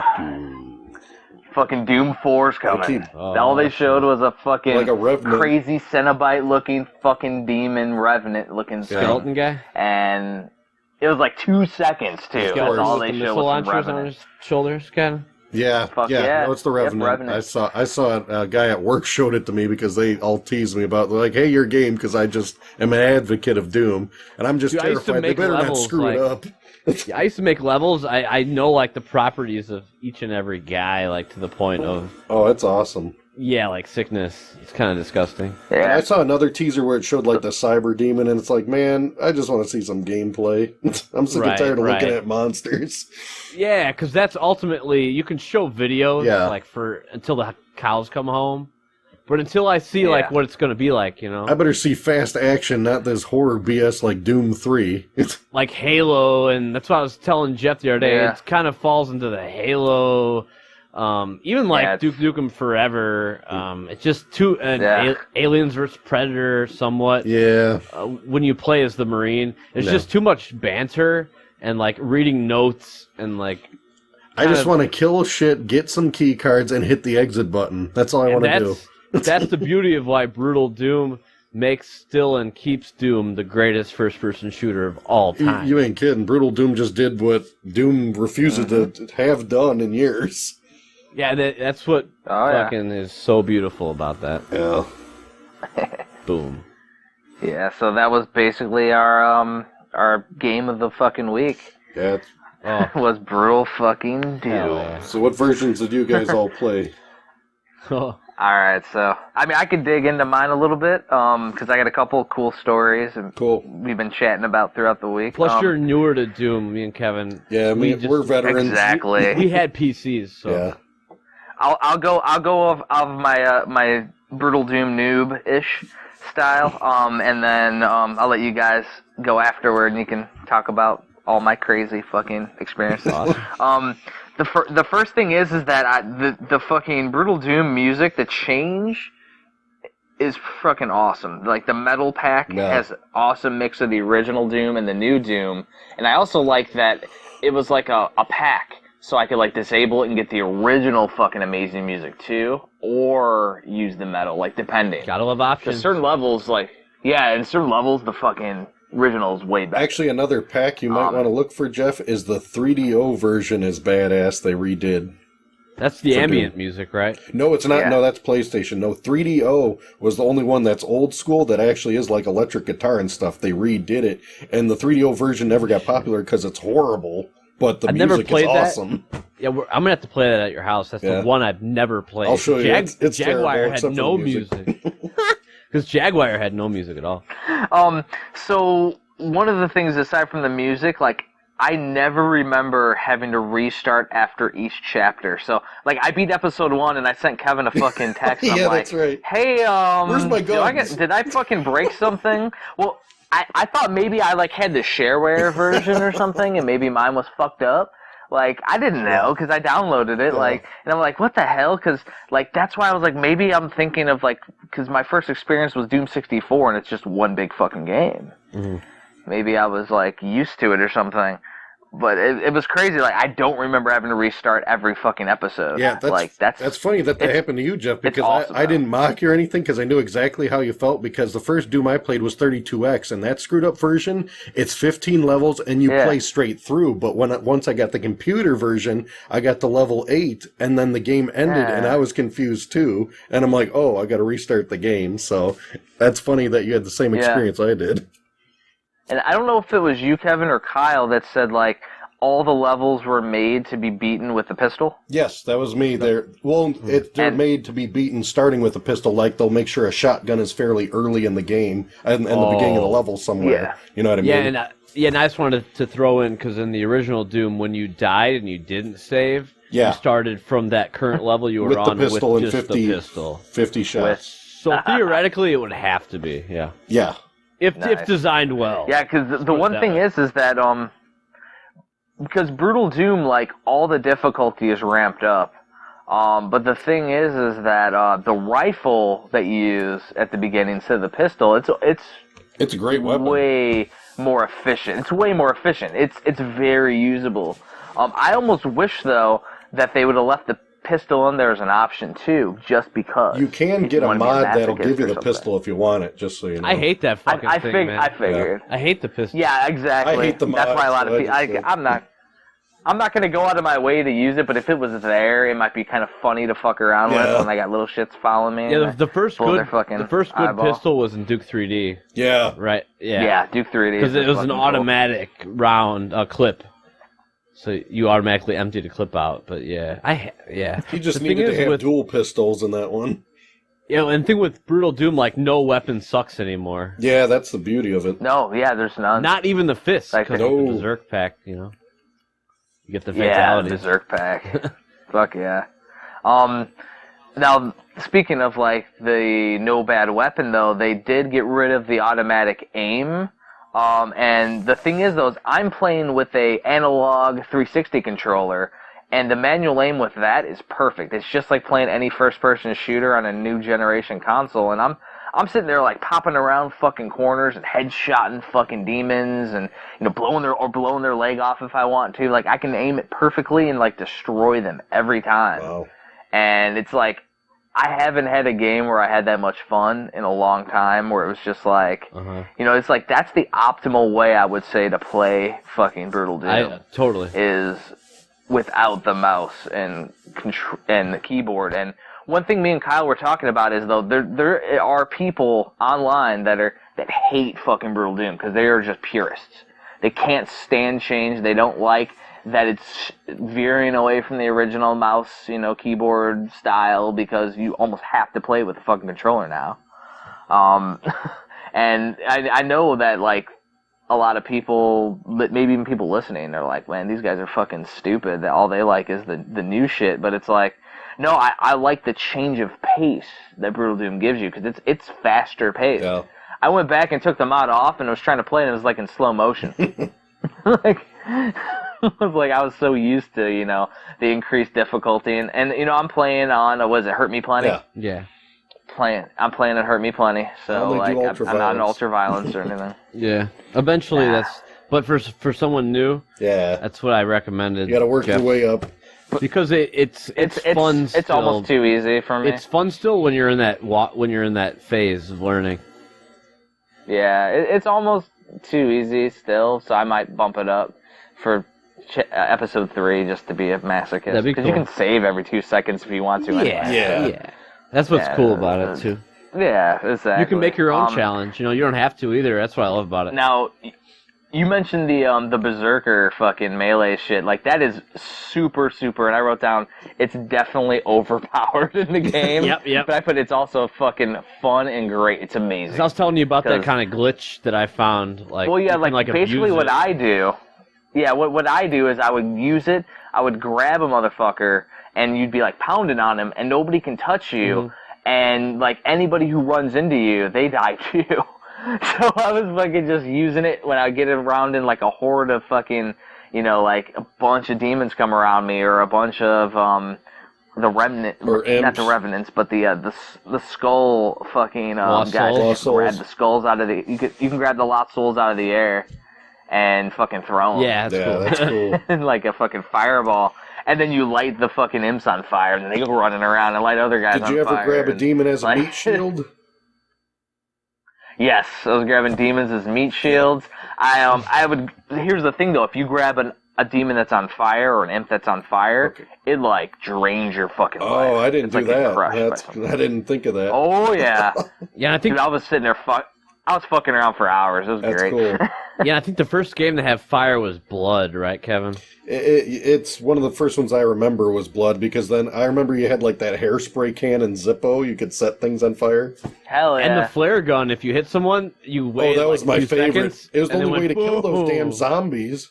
Yeah, that was great. But anyway, see, I actually played Blood though. Really? Blood's one like that I did some of the best weapons, and I just always liked that dark, gothic, dangerous. And it had the akimbo option. That was one of the early games to have dual guns weapons. Akimbo. Yeah. Yes, I do remember the dual weapons. That was fun. Hell yeah. If fucking Blood was fun. Yeah, if you're a horror fan, like, and a Bruce Campbell fan in any way, like, for all the listeners, obviously we are, but you gotta check it out. Yeah, you gotta patch the game, though, because if you get Blood version 1.0, that shit crashed all the time. You need, like, 1.1 or something. You actually have 2 different versions. One of my buddies just gave me one of his, too. Like, the plasma pack. Nice. So Yeah, I think that's the upgraded version, the plasma pack. So yours would run fine. I actually found a glitch though. The plasma pack, and it's one of the episodes that's not Cryptic Passage, which is the new episode that they added, the add-on. Really? Kind of like the plutonium pack for Duke 3D. They added that afterwards. Okay. But one of those the levels in the first, I don't know, maybe 3 or 4 episodes is like they screwed it up, and you can't. When you beat it, there's like a warp problem. So you can never beat it. Nice. It's it's kind of like they did in Final Doom with the key, and then you got to find a way to get the key. Yeah. Pharaoh. Yep, that's right. Yep. It's funny, and we'll get back to Brutal Doom in a second, but my buddy John played that for like 3 months straight, looking for that key, and sort of his dad, and it like drove him crazy. And when I told him years later, because Google opened up and you could find anything, and they had the patch that you could get for the new WAD, he like went crazy because he's like, I spent months. But there were people out there that actually found a way to do it without the patch. I believe that were hell bent. Yeah, if you watch it on YouTube, you can beat it without the key card, Nice. which is crazy to like people's survival mentality. Like they'll find a way. Oh, people are hell bent. That's why you got nature will find a way. Like no matter what you are, nature finds a way. Well, it's just like you with watching horror movies. Your parents told you not to. Like the game's telling you can't fucking beat it. Oh, I'm gonna beat this motherfucker. I think Nintendo did that best. I was telling my mom that the other day. She told me not to watch horror movies, and I sought out everyone I could find. I don't think that's a good idea, Kyle. Okay, well, there must be something cool about it. If they say it's bad, it's got to be great. That's the mentality. Oh yeah. So yeah, back to the brutal dude. Back to a brutal Okay. So here's my note to while I was playing. Save, and I wrote story because I got a story. All right. Oh yes. So I was going through a level, and basically it was the one where it's like super pitch black, and you're like going and hunting down, and you can't see anything unless you have the infrared goggles on. But basically it was hilarious because I went through it. I was playing the game for like probably 30, 40 minutes. I went through and destroyed like every guy I could think of. And then I got the final key card. I think it was the one that has 3 different color key cards right in a row for the exit door. Oh, that was awesome. Yeah. Halls of the Damned. Yeah. That was awesome. So basically, I'm like searching around, looking at stuff. I finally found an area that I didn't see yet, though. So I go down the corridor, and as soon as I go through it, I'm like, I always go and like creep forward and everything. And I'm looking around, destroying motherfuckers around the corners. So I do that. I'm looking around the corner, and I move back, and the ceiling crushed me. Nice. And I hadn't saved for 30 minutes. Ooh. Oh no. So I went back and had to basically restart the entire level. And I was like, so that's when I paused for the day, though. I wrote fucking save, because that goddamn level fucking crushed me. And I was like, oh, motherfucker, because that's all I had left in the level, so everything else was cleared out. I had, full health, full armor, everything. I was like, Fucking classics, though, man. Like, I'm going through this blind, like, not watching, viewing, anything. Perfect, man. The second time going through it, though, I wrote down was way easier. It's like proof, though, that Doom is like the perfect game for memorization and speedrunning. That's why like it's it's right up Kyle's fucking alley is what I wrote because it was like seriously, like once of all time. Once you learn it, man, it's like riding a bike. Like I could probably pop on that level right now. And because I played it twice now, I could fly through it and destroy it. Plus, once you know where all the secrets are, then it just amps because you have all this ammo now. Like, jeez. It was crazy, man. I knew where the enemy spawns were gonna be at the second time playing it. Like there's gonna be enemies here, pop, pop, pop, pop, pop, blowing them all away.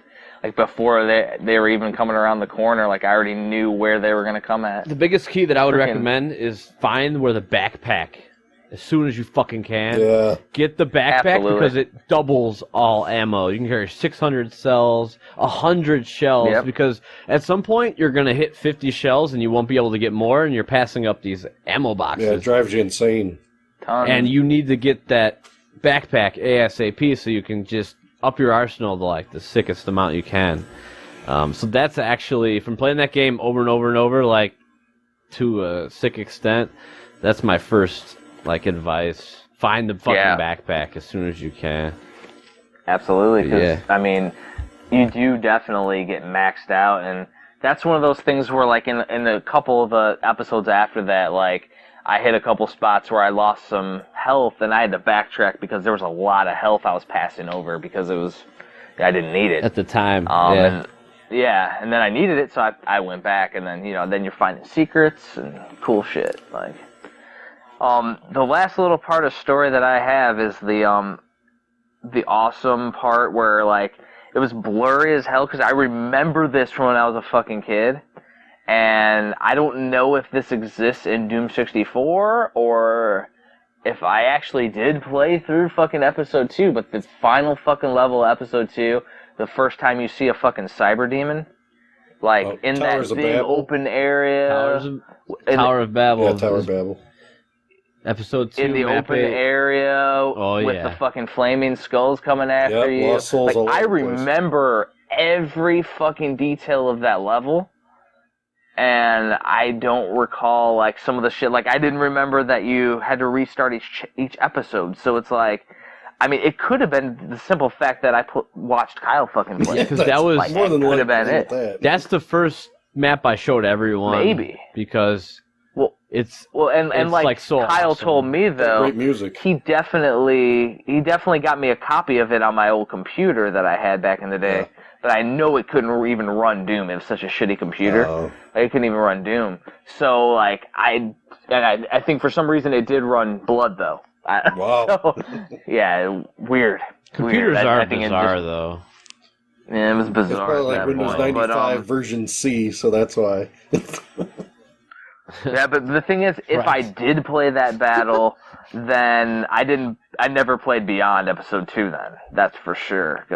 But that fucking Cyber Demon battle in Brutal Doom, oh my fucking god, it was amazing. Isn't it great? great? Was epic. The music they used for the battle was fucking perfect. Like, the fact that he shoots even faster in Brutal Doom than he did in the original, like, he's sitting there unloading, like, strafe. You had to be the strafe fucking master. It's all about strafing. That's another secret. And the splash damage is nuts in Brutal Doom. Oh yeah, like, Jesus Christ, man. And at the very beginning of the level, you see the barons like smattered on the wall. Mm-hmm. And it's like the first thing you think of, like, these were the two bosses at the first episode. Like, who did this? Like, it's almost like to go through that the first time, which I did, like, I didn't expect. I never saw the Cyber Demon, like, ever.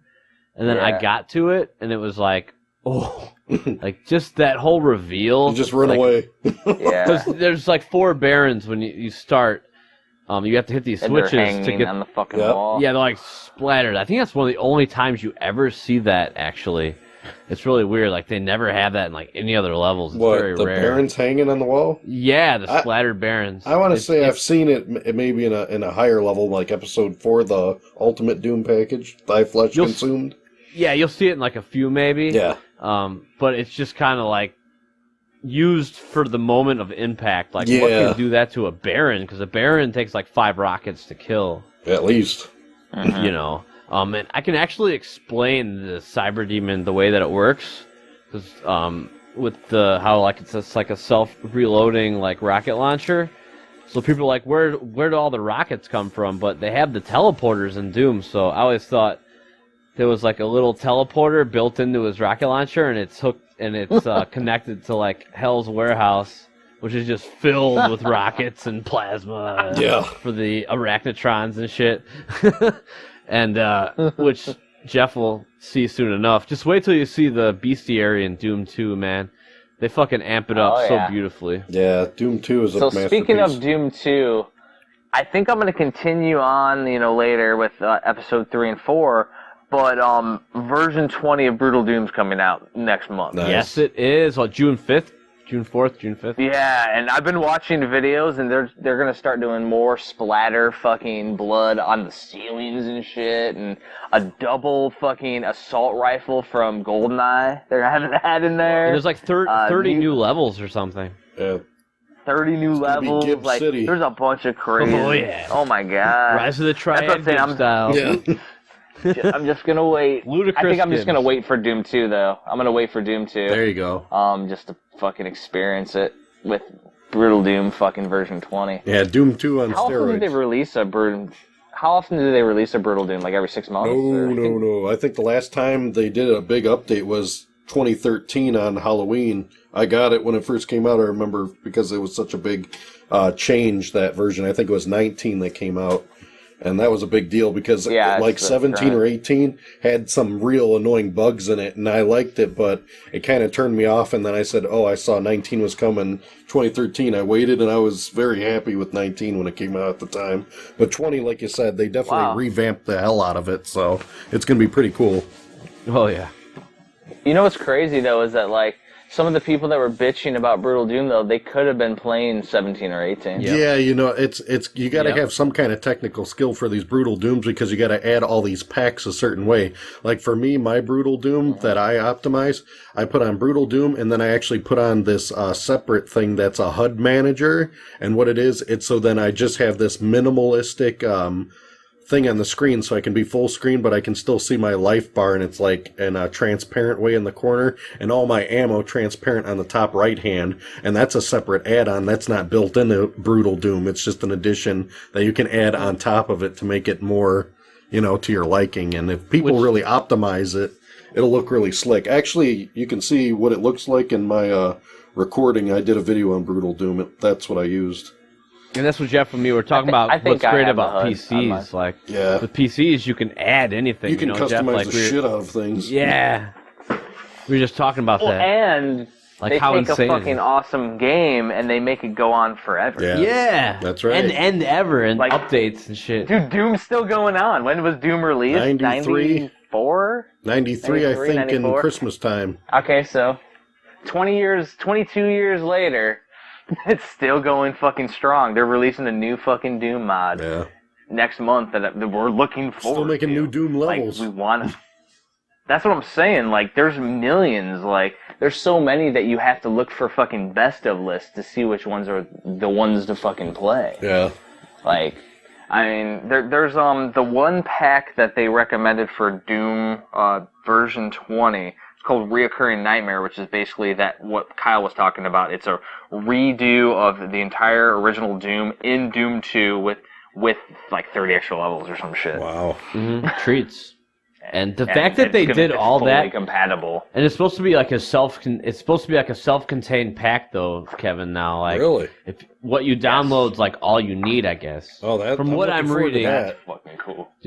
I hope so. Don't call it gospel, but from what I'm reading, yeah. Okay, well, that's gospel.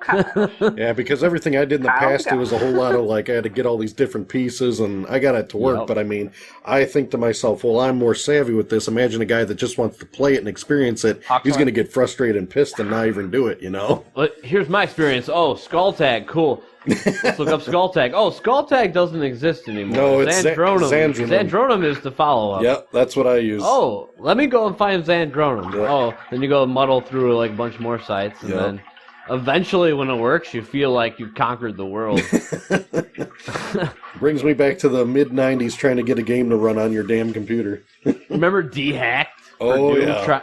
Oh, my God. Trying to get a Doom WAD that added like weapons or it was madness to do like the Ghostbuster mod or to do like the Simpson one.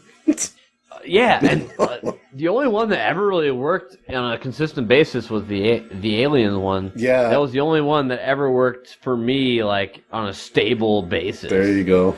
Everything else felt like you were, you had to like untie Gordian's knot or something. There you go. So yeah, that's the thing with I guess. So supposedly it's like a self-contained like sphere where that's all you need. Let's hope that's the case. Definitely. I'm just really excited about the new version, though. I'm kind of freaking out, actually. Fuck yeah. Yeah. Yeah. It's one of those things where we'll probably end up talking about it again. What platform are you guys gonna get it for? I'm gonna get mine for I think the CDI. That'll run real smooth. Real smooth. Yeah, and I've already beaten Doom and Doom 2 on Ultraviolence with Brutal Doom. But yeah, I can pretty much pick up that game like at any time and play it. So I was just messing around and just trying to do some cool fatalities. But the cool thing that I found, there's a great glitch where, at least in the version that I have, when you do a fatality, you get health. Yeah. Yes, brutality bonus. Yeah, so basically you can just, and you can exploit that, and just the fact that when you, as Jeff was kind of saying, like, everyone stands still when you're killing a certain guy with a fatality. Like, everything freezes. And you're invulnerable. So people for a aren't brief period of attacking time. you. It's kind of like an RPG. Like, only one person can attack at a time. So you can monopolize that. You gain 10 health, then you go to the next guy. And then Jeff was even saying how it's like, it expands on that where you kill everyone around you anyway. Yeah. So you can basically... And I don't know if you experienced it, though, Kyle, but if you kill certain guys or shoot like one of the guy's legs off, he'll sit there and go, and then you can shoot him in the head again, and you get 10 health, too. Yeah, the execution deal. Yeah. So basically what I do whenever I get a berserk, I just use that for the rest of the level because it supplements my health. And it's fun. And it's fun. And you can just sneak up on a guy because I know, since I made levels for so long, I know like their little ways. So I can just sneak up on them and do a strafe or something and walk, and bam, they're stuck. I do actually have something on the fucking craziness. Yeah. You can switch between two different berserk modes. Like there's a crush one and like a rip and tear mode. Yeah, he like cracks his knuckles when you switch it. Yeah, hell yeah. Now I was getting a glitch with this where like I would go after like what are the big fucking amoeba guys that shoot out the fucking lasers? The cacodemons? It's a big. Yeah. I would go after like a cacodemon, and when I would fucking fatality him, he'd like turn into an imp or a demon. Weird. So like, that is bizarre. Yeah, like I would. It was like downgrading like all the enemies for like it would do it like at random times, but I could get it to do it like every time. That's crazy. It was like right after you get the fucking berserk, and if you're in the rip and tear fucking mode, you and your like, glitches, man. Yeah, fuck yeah, every time. It's a man. bug God that damn they it. didn't catch. Well, he's the play tester. He finds everything. Dude, I play a game 2 years after its release, and I find bugs. There you go. Now, did either of you guys, get a horde of fucking Space Marines to follow you around? that's what's cool. Yeah, Your entourage? I was doing that too. Yeah, like walking the guys around with the all stakes, fucking you can, berserk mode and having 4 guys. Yeah, like because you just the guys that are like impaled on the stakes, you can like save them. Instead of that's the a invisibility huge spear. Dude, that is so fucking awesome. Like that's probably one of my favorite. Like, who thought you could take it to that level? Because basically the guy, there's a sprite that's the Space Marine, but that sprite is during a deathmatch or co-op. You never see the Space Marine. Yes. Unless, because there's not like a third-person view in that game, like Vice City or something. So you always just see what's in front of you, but there is a sprite when you play the multiplayer online. So they took that sprite and they just kind of gave him like a slightly random behavior, and then shoot at the enemies and stay close to the main character or are his properties. And he kind of uses the same weapon as you do as well. So Kyle, did you know that with the Space Marines that are on the stakes though, if you wait too long to save them, like the imps, they'll go fucking they'll kill eat them. I'd never seen that. I saw it. Dude, it was so awesome. I was gonna go and save one, and I was like fucking around with another guy killing him. I look over and all the imps are fucking devouring him, and then he's like all like withered on the fucking thing, like eating on the steak. Oh, that's incredible. Like, holy shit, dude. I think I got so fucking cool. Yeah, because I think my versions is like a few years old. So that's why I can't wait to get the new version, because it's going to blow my mind. The thing is, too, Kyle, is that you do have that game memorized, so you probably go fucking save him immediately, too. Like, it's flying through the game, you know what I mean? It's like more than memorized. Yeah, exactly. It's that's what I'm saying. So maybe you just never even took the time. Now you will, and you'll be like, oh! Anything like dark gothic, I'm just like, I'm just super attracted to. Like, it's just, that's who I am. Like, it's just dangerous and dark and badass. Like Symphony of the Night, Rondo. It's just so, Like, oh, what's cool is, you know, the mood that game puts me in Doom is just like, oh, like it's something else, man. Yeah. It really is. It's just, wow. Yeah, especially like Kevin was saying, like level 5. Yeah. Phobos Lab is just, oh, that's like the pinnacle. One of the pinnacles of the first Doom is map 5 of the first episode. One of my favorites. Mm-hmm. Yeah, the Phobos Lab. Just, First level to have ambience to it. it's got that music, and you start off with the pool in front of you. Yeah. Yeah, and just the way that's designed, it's very the design is very strong in that level, and the way the puzzles like unfold. Definitely. I also like the secrets though in the third map of the first episode. There's a ton of that's where you access the secret level, the military base. But there's so many secrets. That's where I always load up my ammo like crazy. Like the third level in the first episode is one of the best deathmatch or co-op games. I'd say deathmatch too because there's so many weapons and it's like soul spheres, which give you the 200 health. A lot of hiding spots. Yeah, that's a fantastic. That level one. drove me crazy to find that secret up the stairs where you had to listen to that elevator noise. Ooh, and then you gotta go. And then you gotta find that one spot. That secret I remember took me forever the first time I played Doom. Find that thing. The first level of Doom has that kind of that whole like that one part where the elevator falls and you have to like time it right. Yeah, like for some reason I was able to find that one easy, but the one in that 3 took me forever for some reason. I remember back in the day. Yeah, and that's the thing that's cool. Like when you beat a level, it tells you how many percentages, like what your percentage of secrets was. Yeah. So you know if you miss something, like oh fuck. And John, my buddy that I grew up with, and Jeff's hung out with him a bunch of times. You know, we're fucking pirates. Yeah, we always set sail on drunken rum rampages. Nice. But his Sir Brown Surf. yes, but his dad was like the OCD Doom master. His dad like almost was like with us when he was like showing. He was in the Hexen too and Heretic. John's dad was great. That's awesome. And he had to get 100% items and secrets in every level. Like if he didn't get it, he would like load it.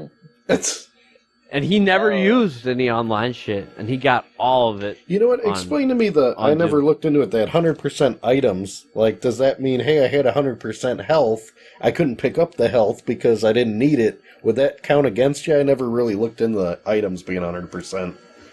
That's the thing. How does that calculate? I never really looked into. Yeah, that's a good question, because so you have 100... I think it's everything. Now, if you can't pick up, and this is where the OCDness comes in. I think so. If he saw like some shotgun shell, and he let's say theoretically he'd just shoot the wall to pick it up. Yeah. No, I know. That's where the where the OCD comes. There's a whole bunch of times I got 100% kills and 100% secrets, but it's like 90% items, and I'm like, well, I'm full on everything. What the hell else would I pick up? You know what I mean? Yeah, so that's where the OCD comes in. Like, so I never you gave have to a shit waste about ammo the items to being get 100%. the ammo. That's just being, that's just being OCD. If it's 100 secret and kill, it's good enough for me. Yeah, and I think that's how it works. Again, don't hold me to. Well, I was a bloodthirsty teenager. Technically, 100% kills was good enough. That was my thing. Like, that's all I wanted. Nobody lived. That's why I got into that game, because I was such a horror fanatic, and it was such a horror. It's like sci-fi horror. Yeah. You know. And that's what's cool about like Kill Secret, man. That's what's cool about the Cyber Demon. Like you have this like demon who's like fused with wiring, metal, computer chips. Yeah, but he's this horror. It's just fucking badass. I'm just like, fuck yeah! Like this is exactly what I'm talking about. You know, they almost just like read my mind. Like this is exactly what I want to play right now. And that's why I just went so. That's why I just went so crazy on it. And the music, though, I gotta say, the original music to me can't be replaced. Yeah. Because the mood is just something else. And even like the DOS soundtrack. Because you can get I have all the MP3 stuff and all that good stuff, but the DOS original soundtrack, but it does something, especially like the second map of the first episode or the fifth map, Phobos Lab 1. Yep. It just does something that's just like creepy and brooding. And it has, it's just like, whoa, this is just awesome. The thing is, though, is MIDI music, when done right, is very, very, it has a lot of ambiance to it, and it's very dramatic, and it sets the mood perfectly if it's done right. The atmosphere deal, yeah. Yes. Yeah, exactly. That's why I kept going back to it as I was playing, so I'm like, oh, you got this new upgraded music, but I can play the original. And that's what's cool about Doom 2, because then eventually... after I got into the Doom CAD and making all the levels and then playing all the stuff over again and again, and I just turned the music off and I'd play like industrial tech stuff, like bands like Frontline Assembly or Skinny Puppy, like just those kind of dark tech bands, and it fit. Slayer and you're done. And like metal is cool too, but I actually think it's with all the space stations and stuff, you need like the industrial, like the heavy, the crazy metallic fucking drums and shit, where it sounds like you're in a factory. That's just perfect for fucking day. So that's why that's what he's talking about. Yeah, throw on your Frontline Assembly, throw on your Skinny Puppy, maybe your Ministry. That kind of stuff is like prime. And that's what's cool about what we were talking about on a few episodes back, the options. So you can't really complain because you can always turn it on or off. That's right. Exactly. So it's moot if you're like, well, I don't like the music, so turn it off, kid. That's right. Shut the hell up and turn it off. Hell yeah. Well, I don't like it. And that was what. It's funny because I was reading. They showed on the Brutal Doom like the highest rating. Yeah. And the lowest rating, and I was like reading like the lowest rating. It's always interesting on like Amazon and stuff too to like read the lowest rating of like a great like a great movie like Blade Runner, and like read the guy that put like 1 star. Well, I don't like it. Yeah, and that's just always like wow, because it just blows my mind. And the thing that the one guy said, like, is this guy a sadist? Like. And it kind of got me laughing because it's like, of course he is. Like, that's why I think we all got into Doom. It was gory, it was dark, it was dangerous. You know, it had that thing to it, kind of like, even like Leisure Suit Larry, it's so different, but it was like dangerous. Like, well, it's kind of like somebody complaining that Mortal Kombat has too much gore in it. Yeah, like Leisure Suit Larry with like the TNA. It was just something that kids weren't supposed to see, and it kind of was an attractor and a magnet for us because that's like a coming of age. Like you want to, you're growing up and you're kind of getting to that point, and you're ready for this stuff you feel, but your parents don't feel you are, and it creates this reverse psychology conflict, which makes you want to pursue it all the more. Well, and unlike consoles of the day, PC was primarily unregulated. Yeah. And parents, because there was an educational aspect, parents tended to not monitor or not even give a shit of what their kids were playing on the computer because, you're learning something. Just like kids on their iPads now. Lo and behold, Kyle's sitting there fucking murdering demons and watching boobs bounce on Leisure Suit Larry. There you go. like you know what I mean? Like, mixes them together playing for Duke Hugo's Nukem. playing Hugo's House of Horrors, and his mom's helping him. And like Duke classic. Yeah, like Duke 3D with the strip club and. Like that was one of my cousins. He was really young and got into Duke 3D, and that was just one of his first experiences ever with like TNA. That's what's funny. I was always like, how many $100 bills does this guy have? That's the beauty of like non-reality. Yeah. That's what's great about not having gasoline in Vice City. Exactly. You don't like have to define it 100%. Like that's the problem. Like, this guy's wallet has like $100 now. That's what it would be though. Yep. You would have $100 and you can only spend that much, and then once you spent that, but this game, it's like that's not the point. He'd only get one shake it, baby. Yeah, shake it, baby.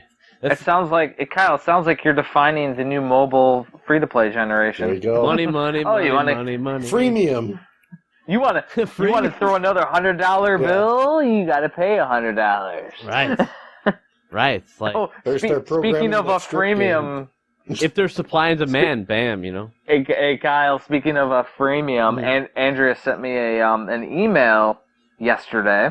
And Kevin may realize this one here, but Mortal Kombat X just released the Cold War skin pack, and for some reason, it's not included in the $30 fucking season pack. Oh, that's just nice. So basically now there's a new Sub-Zero fucking skin, different costume that came out. Gotta pay $5 for it. There's a new Cold War fucking skin pack. Gotta pay $10 for it. Like, they're nickel and diamond people on this. I think shit. it's gouging. And like, that's the proper term. The season pack was $30. Like, you get Jason, you get Predator. I understand you get a couple cool fucking characters, but it's the season pack. That's why I bought that damn everything with season that. pack. Well, thanks for ruining my night. You're welcome, Kevin. I'm here for you. I can tell.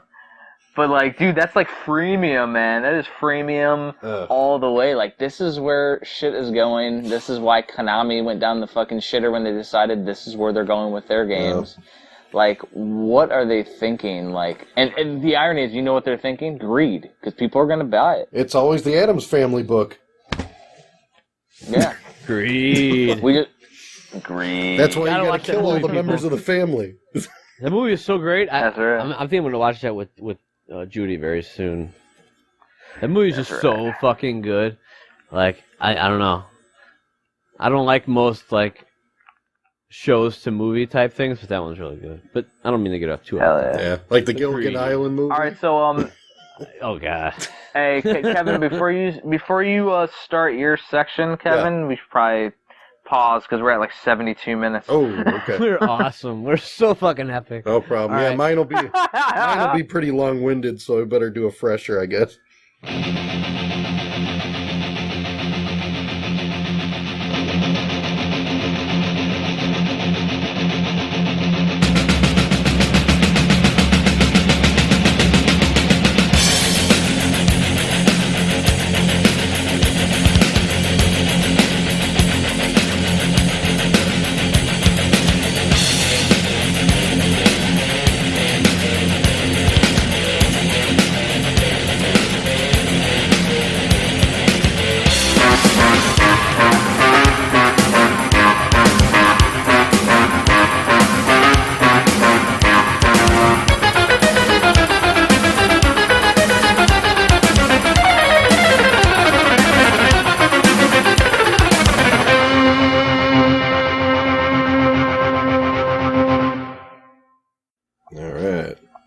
Oh yeah. All right.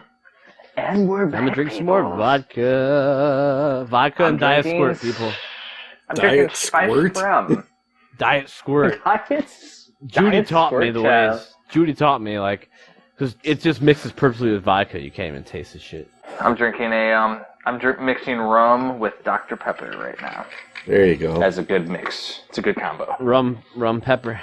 Yes. Bacardi Style pirate. One of the worst combos that I had to improvise back in my younger years for a party is I had High C Cooler and Malibu rum. Sounds good. But everybody wanted to get Crocs, so that's all I had. So guess what? It all got drank. I'd enjoy it. Yeah, it's pretty rough having High C Cooler. I don't even think you can buy that anymore. Remember my crazy... Do you remember my crazy parties in college, Cal, where I'd have like the big tub full of just straight Everclear, and you'd have all the grain get absorbed into fruit and call it like... Oh, that was awesome. Yeah, I had to drive home that night. I actually got pulled over. I got pulled over that night, and the cop was super awesome. It was hilarious. That's rare. I got so lucky. I was just, you call him sir, and he gets this sense of power, and his ego is like nourished. It's nourished. It's cool. It's funny though, the effect of Chinese telephone, because I went over to Kevin's like a week or two ago, and I brought like some vodka, and then Candace wasn't there that night, but Candace told Judy eventually, like, the story got like mutated, Kevin, to where like I stumbled through the door with a bottle of vodka in my hand. Okay. And like proceeded to drink the rest of it. Like, that's what's so funny. Like, what really happened, I came in with a bottle of vodka in a bag, and then when I got into Kevin's basement, I poured it into a glass. But that's what's so funny I like the how a drunken story can Kyle get so... pirate fucking story better, though. Yeah, it's like a legend. Like The Legend of Drunken Kyle. it It's gets so madness. it gets so misconstrued that by the end, it's almost like because Candace was telling Judy I had porn on my YouTube page. So Judy's like, what is this I hear? Like, I'm like, Oh God. my goodness! All because of that VG Masters Club. I'm like, there's a link on a YouTube page that is connected to an email account that was deactivated because I'd never logged into it for about 3 or 4 years. And because of that link, it goes to this weird-ass Asian site, which we talked about last episode. So that constitutes me having porn on my YouTube. Well, that's the problem. Yes, it does. Women So are the source of Chinese telephones, so... Yeah, so I showed Judy all this. She's like, oh, I get it. I guess Candace is just, a little bit... Yeah, that's the problem Like, with pregnant women. They're all over the map. she takes it to this level that's like astronomical. That's awesome. Oh my goodness. I'm like, holy shit. I stumbled into Kevin's, like, with a vodka bottle, like, after driving to his house. Like, Fucking Captain Kyle. yeah. And then he got Captain so Lettuce angry Face about the Mario coming in. Kart video we did, he like broke the bottle and started screaming and throwing things. And And then did?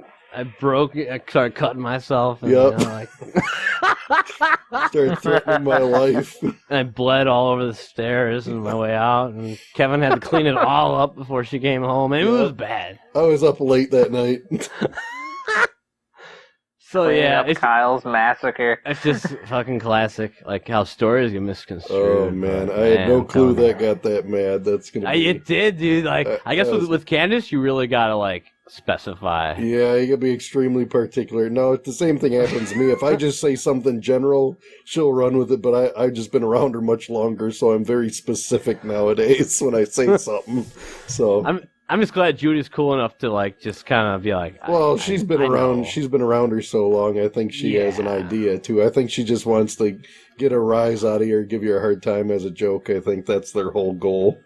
What's cool about it, like, Candace is telling Judy, like, I've never met anyone like Kyle, and Judy's like, I'm like, what do you mean? She's like, someone who's so, and I'm like, awesome. Yeah, there you She's go. like, yeah, basically, just someone who's so laid back to where it's like whatever. Because most times people are like it's wanting time, to though. do something. I'm gonna start manipulating from behind the scenes. Like, people always have like something to do or like an agenda. Yeah, Whereas, like, I think she was talking on her iPhone for like 20 minutes, and we were playing like Wii Bowling. okay. And I'll use this as a transition for that. But she's like, why didn't you tell me it was my turn? I'm like, it's all good. Where most people would be like, why are you sitting there? Come on, we're trying to have a bowling game. But Yeah, like, it's just like it's fine. I just have that Buddhist mentality, like it's always all good. Yeah, Richard Gere Don't did make matter. it popular.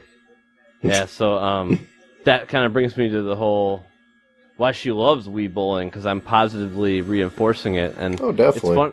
It's funny, like the third or fourth time she played, she almost beat my high score, which is like it was like 211. I think it's like 220 or something now. Oh, that's awesome. But yeah, she loves it. It's the Wii Sports Resort one, because it's so accurate, you know. Yeah, that one's the best one. Another one that's pretty fun that you should try is the Wii Play one if you got it. Wii Play. I have the original. I have the Resort, and then I have. Isn't there a bowling one in that like mini games thing? There's Jeff? there's like Wii Play Motion Plus version too, I think. So there's never like two bowling Wii on Plays, that? I think. It's like it's got the tank game in it. That's really cool. I like the tank game in it. Yeah. I think I got the original Wii Play because it came with a free controller. Yeah, that's one that came with free controller. Okay. But it doesn't have bowling on it, though. So, yeah. Yeah, that okay. I don't think that's got bowling, not the Wii Play. It's got like duck hunting stuff. So that's kind of. It's funny though, because on one of those little packs that you can buy, like the little mini game deals, there's like a skee ball. Do you know which one that is, Jeff? Yeah. What is Was that? it Game Party 3? Yeah, Probably it's the something. coolest one. And if I use a Has certain like jarts in it and skee ball. Jarts, yeah, that was the one that Andrea was beating us at. Andrew destroyed us. Yeah, and if you play the skee ball, if I play it with a certain controller, I can get a perfect score. I can Really? get the 100 every Yeah. time. But it has to be And it's only a with certain one controller. Yeah. That's cool. So that it's like weird though. Like, I don't know, like, why that is, or if it's so obviously the detection sensor is, like, different. Weird. Yeah. It definitely is, like, different. Every house, all the interference, where you position it, the TV size, everything. Yeah. It all has a factor. And that's probably even the battery life in the controller, I bet. That, too. That's another big thing. You got to keep those fuckers. And that's funny, because you got to keep those fuckers filled with batteries, because when I went to Kevin's, we were playing the Mario Kart. Yep. And you had the low batteries on your controller, which I had, and it was just funny. Like, those fuckers, they just suck it all up. Yeah, those Wii controllers don't last long at all. Man. What we progress to now is we have the Energizer battery packs, and there's like a charge pad. And so basically when you're done, you just put the controllers on the charge pad, and they automatically charge. Works pretty well. Yeah, that's what Eric's got. I've just been too lazy to get one. Yeah, because me and the wife played more Mario Party last weekend. Cool. We actually played just the normal Mario Party, and actually this time it was fun as shit. And then of course we ended it with that damn gem game, Jewel Drop game, whatever it was. Yeah, that was fun as shit, of course. But the actual Mario Party this time wasn't that bad. The computer's still a bunch of cheating bastards, though. No, it wouldn't be Mario without cheating computer. Yeah, for sure. Like that's how it is though. Seems like every board game that has computer, they either make it too dumb, where it's like you're not playing versus anybody, or they make it like so ridiculously hard that you couldn't even possibly be that lucky if you tried. which kind of roll the it makes sense too, because to get that kind of intelligence is like super tough. Yeah. To actually hone it to where it actually plays more like a human, yeah, that'd be impossible. Like chess master, like type thing, like chess master. I was having John play because John, my buddy, is like super awesome at chess, and he which system? Super Nintendo? The NES one. The NES. Cool. Nice. Yeah, and this is kind of a joke, like because in the Thing, Kurt Russell version with John Carpenter who directed it, and Kurt Russell, it's basically the remake. The first remake. Yeah, the first remake. Remake from The Thing from Another World is the original black and white film, but because they've now remake the remake, so yeah.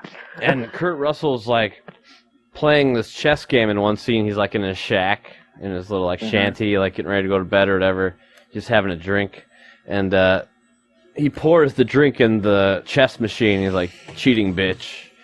You know, and that's the thing that John found out with Chess Master. That's kind of like why we started playing it. Because I was like, let's pull a Kurt Russell here. Let's see if you can do this. And if you make one wrong move, you're done. Oh yeah. And that's kind of like that's like the programming grounds for that. So it's like whenever why I asked about the Super Nintendo one though is because my sister had the Chess Master for Super Nintendo. And I think that's the most fair AI that I've ever played versus in the chess, any kind of like board game, but like for chess. Because they had like a bunch of different settings, had fantasy pieces for it, but it moved pretty quickly. Like you'd have to wait an hour for the computer to calculate the moves. Dun, dun, dun, and it was like, I could Dobbin win. had that game too, the Super Nintendo one. Yeah. And dude innings. And they played through it. So I think the AI on the NES, we were changing like the difficulty levels, and it wasn't like changing the hardness of it. So that was like probably like the whatever the processing power or the algorithm they used on the Nintendo one just wasn't good. Yeah, the algorithm deal, right? Yeah, something like that. Like they just didn't know how to program it right. So it was either too impossible or dumb. Man. Now here's the thing: he has apps, and he's like nearly undefeated on his chess apps. Like he has apps like versus real people around the world. Yeah, and he can't fucking beat one game of Chess Master. But he's like nearly undefeated. I think he is undefeated. I don't want to say nearly, but if it's not true or whatever, but I think he's actually undefeeted. Pretty good at chess for sure. Versus real people, but he says there's like no competition really. Like, I don't think you have like 10-year-olds probably. There you go. That's the thing. Like, you don't know who you're playing against online, but John just beats the shit out of all those 10-year-olds. Yeah, it just tells you though that like how merciless like programming can be too. Yep. You know. Absolutely, man. Yeah. So. Perfection. But I definitely think like with the Wii and everything, like that's like great dating. Like it's like the best dating system. Especially with just super, bowling in general. Like it was super casual. Like it's me and Judy have had such a great time with the Wii. Like it's already paid off like 10 times plus just in that time. I mean, yeah, interval. It was the same thing with like you playing it over at my place because my wife wanted to play it all the time too. Yeah, and Wii bowling and the Jarts game. She's amazed. Same thing. Yeah, she's amazed how much the resort one, like how accurate it is. Yeah, and it's fun as shit. Yeah, she likes the 100 pin deal too. That's pretty awesome. Instead of, I mean, you remember the classic though, right, Kyle? We used to play, and I used to do this back when I was in Germany too. It's called drunk Wii bowling. If you didn't get a strike or a spare, you had to take a shot, take a drink. So it was like, it was always fun. You're always drinking because it's like you hardly ever do you close out an entire game. Which is good because fun as fuck. It's funny, yeah, because with the skee ball, it's like, I wish I could get perfect. And then when I found myself that certain controller I was using, whatever, I was getting a perfect every time, and it was like, there was no point to even play anymore. Mm-hmm. Because it's just That's why like, when you add a fun party aspect to it, too, where you have other people doing it, and then you add, drinking to it, and having a good time, and it even gives you another nostalgia to it. And it's just not exciting unless it's meaningful. So the strike means something because it's not easy to get.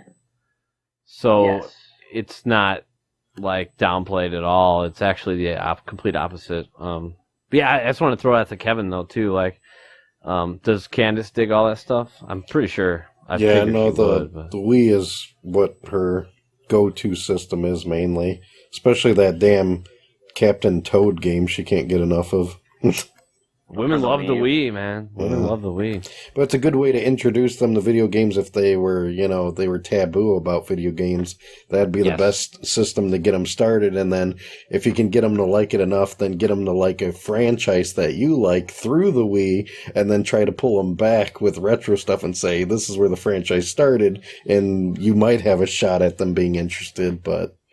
Yeah, that's how I kind of did it, because Judy liked Family Feud, Wheel of Fortune, so the NES has all those. It's got like 4 Wheel of Fortunes. Yeah, that's like the fail-safe. Any of the game show games work for every age. And she just loved that, and then also, as far as the bowling goes, she's like, this is just so fun. And so her idea of games, and this kind of goes even to like Raising London, is positive from what she's seen. Yeah. So having that like creates this great energy. Oh, by the way, London came in while I was playing Brutal Doom. Uh-oh. she calls it the hurt himself game. She's like, oh, the guys hurt themselves. Because I'm sitting there like blowing them, their guts going everywhere. Like, oh, he hurt himself. And I'm like, oh, no. This is just all demons and bad guys. She was okay with it because it was demons and bad guys. Yeah, we're just all the bad guys. That's so funny, though. So Andrea did find a new Trivial Pursuit game for the PlayStation 4. I'm not sure if it's on the Xbox One or not, but apparently you play Trivial Pursuit with people online. Really? So it's like a cool, fun little trivia game or something. I mean, I'm gonna definitely have to try it out this weekend and see if it's it's worth continuing to go back to it. Those were always tough. It's like Jeopardy, though. Like you had to be. I think there's like 2 types of IQs: the like useless knowledge IQ, where like the date that this battle happened or whatever, and there's the IQ of like knowing what's really going on in the universe type thing, like seeing through the bullshit, having like a super common sense, like beyond that type. That's the other IQ, like. Philosophical style. Yeah. But that's the thing, though. With those, like, trivia games, if you don't know it, I mean, fuck, right? Like, my favorites when they're like, in the 1971 Olympics, who got the gold medal for wrestling? Yeah, sports Jeopardy is the worst. It's a My nightmare. dad's like, let's get this. He knows all the answers. I'm just like, I'm not even going to play this game. Like, I know nothing. Like, I have no fucking clue. That's kind of where it stops for a lot of people, because, I don't know, like, I always thought, like, how do you even know that much knowledge? You know, like, what happened? Like, I'd love to hear their story. Like, what did you just read, like, encyclopedias? Like, did you just get bored as a kid? Encyclopedia? Just, like, lock your... Yeah, I know, right? Encyclopedia Britannica. Remember those old commercials? Shitanica.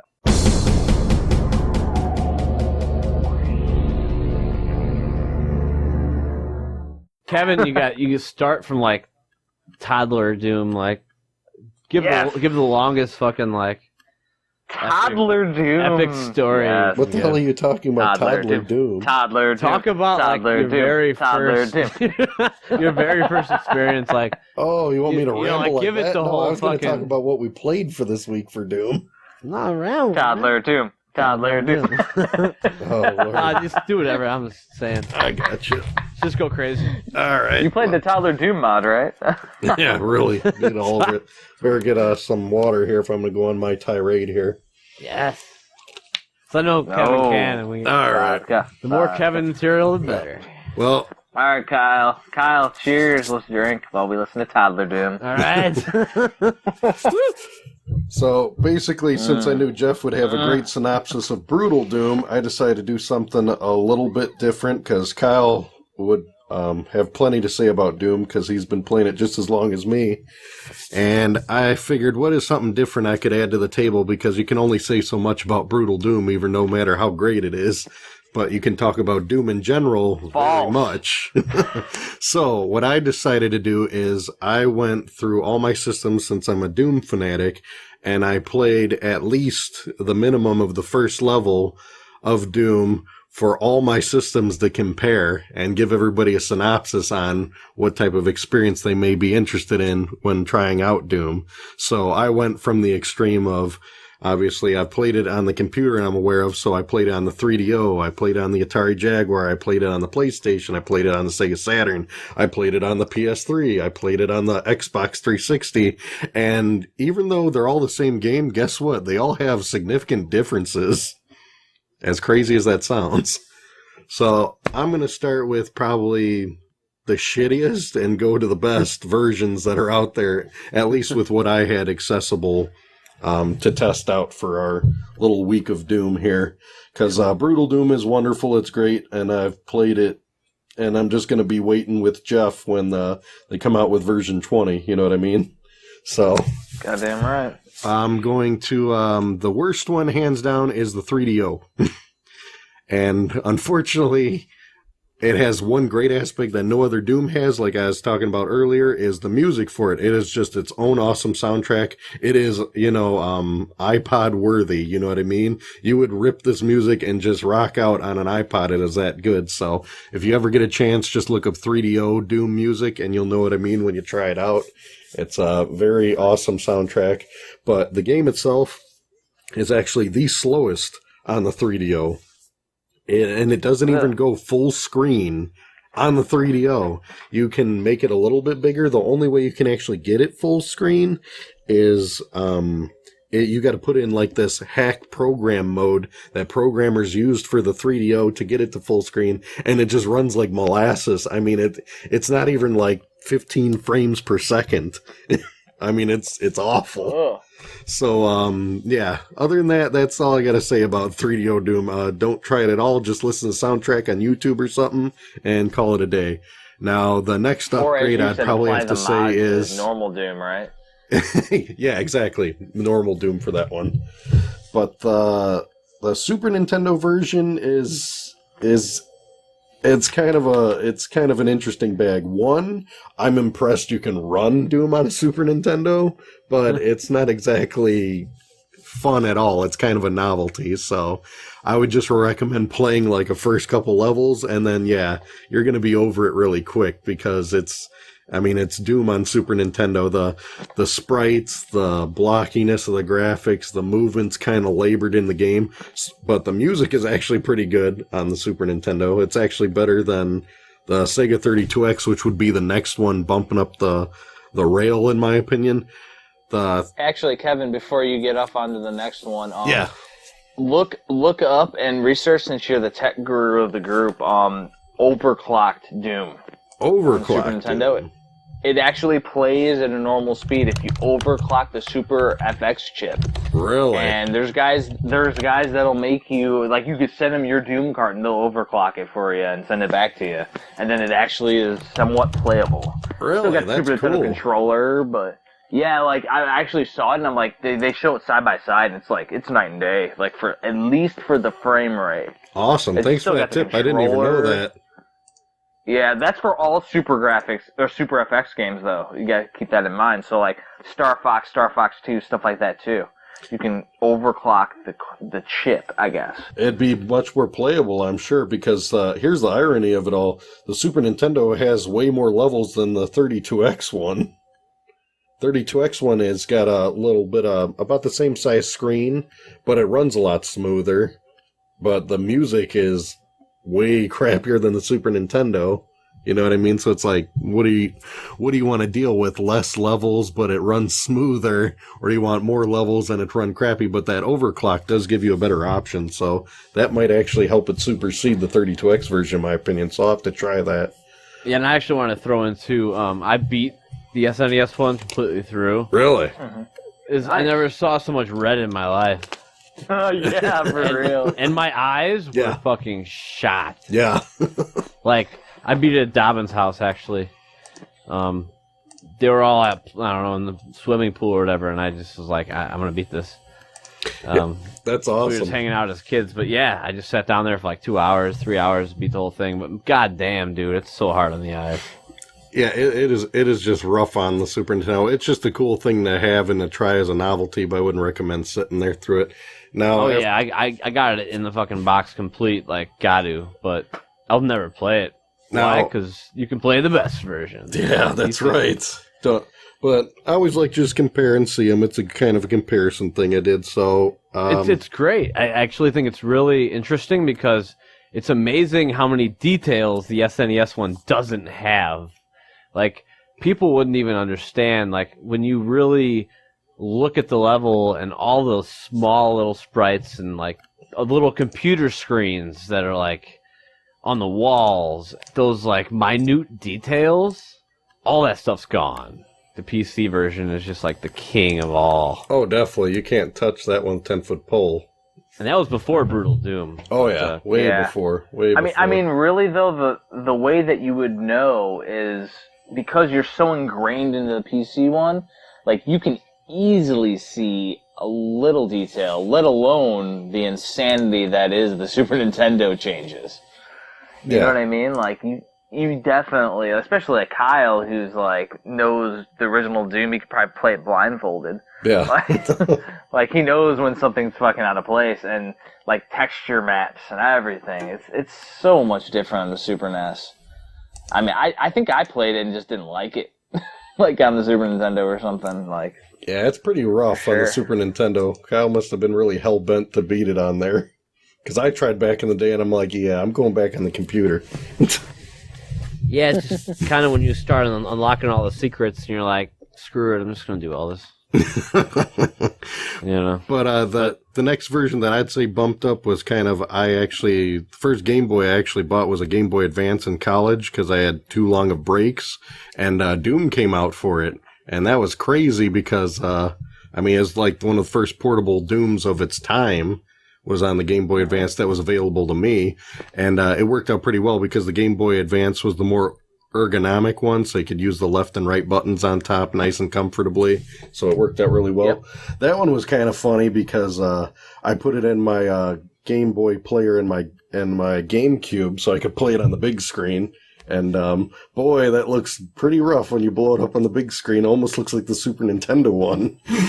But yeah, like when you have like 3D pseudo games on the Game Boy Advance, yeah, they definitely don't blow up well. But like a game that's like a 2D platformer those or blow like up an fine. artistic game, Yeah, they look great. that's So a good it really point. is the artistic style. It's- And this is a port of the Super Nintendo one, by the way, overclocked. Oh, is it? Yeah, the Game Boy Advance was basically a Super Nintendo on crack. Really? Wow. I did notice it did have a little bit more detail than Super Nintendo one, so they probably like added some other sprites and stuff. And a key thing that they changed was the blood is green on the Game Boy. What? I didn't know that. Yeah, on the Game Smells Boy like- version, all the blood is in green. Like, I guess that's more acceptable. Acid children. Because Yeah, it's not, so- yeah, it's like Because the on the gray- Super it's Nintendo, like- it's red, right? Yeah, but it's like Mortal the Kombat it's Mother's like the, killing it all, man. Yeah. exactly. It's the gray blood in SNES MK. Yeah, it was just crazy. So Oh, that was the big killer. thing that stood out to me. And another little tidbit about the Game Boy one, since I'll talk about, I'll throw in Doom 2 really quick. There's a level in Doom 2 that's really large. They split the level into 2 levels because the Game Boy couldn't handle it all as one. So it's like level 4. I think it's like 17. Like industrial zone or something, I want to say. Oh yeah, And the it's- city level. Yeah, and it's like 17A and 17B, you know what I mean? It's kind of funny how they Nice. split that up so then it'd work on the Game Boy, but now I'd say the Game Boy version is the next going up the ring a rung. And after the Game Boy, I'd start noticing it was the Sega Saturn. Boy, the Sega Saturn version is a punishing version to play. I don't know if you guys have ever played Doom on it, but No, the problem is it looks fine and it looks really cool, but guess what?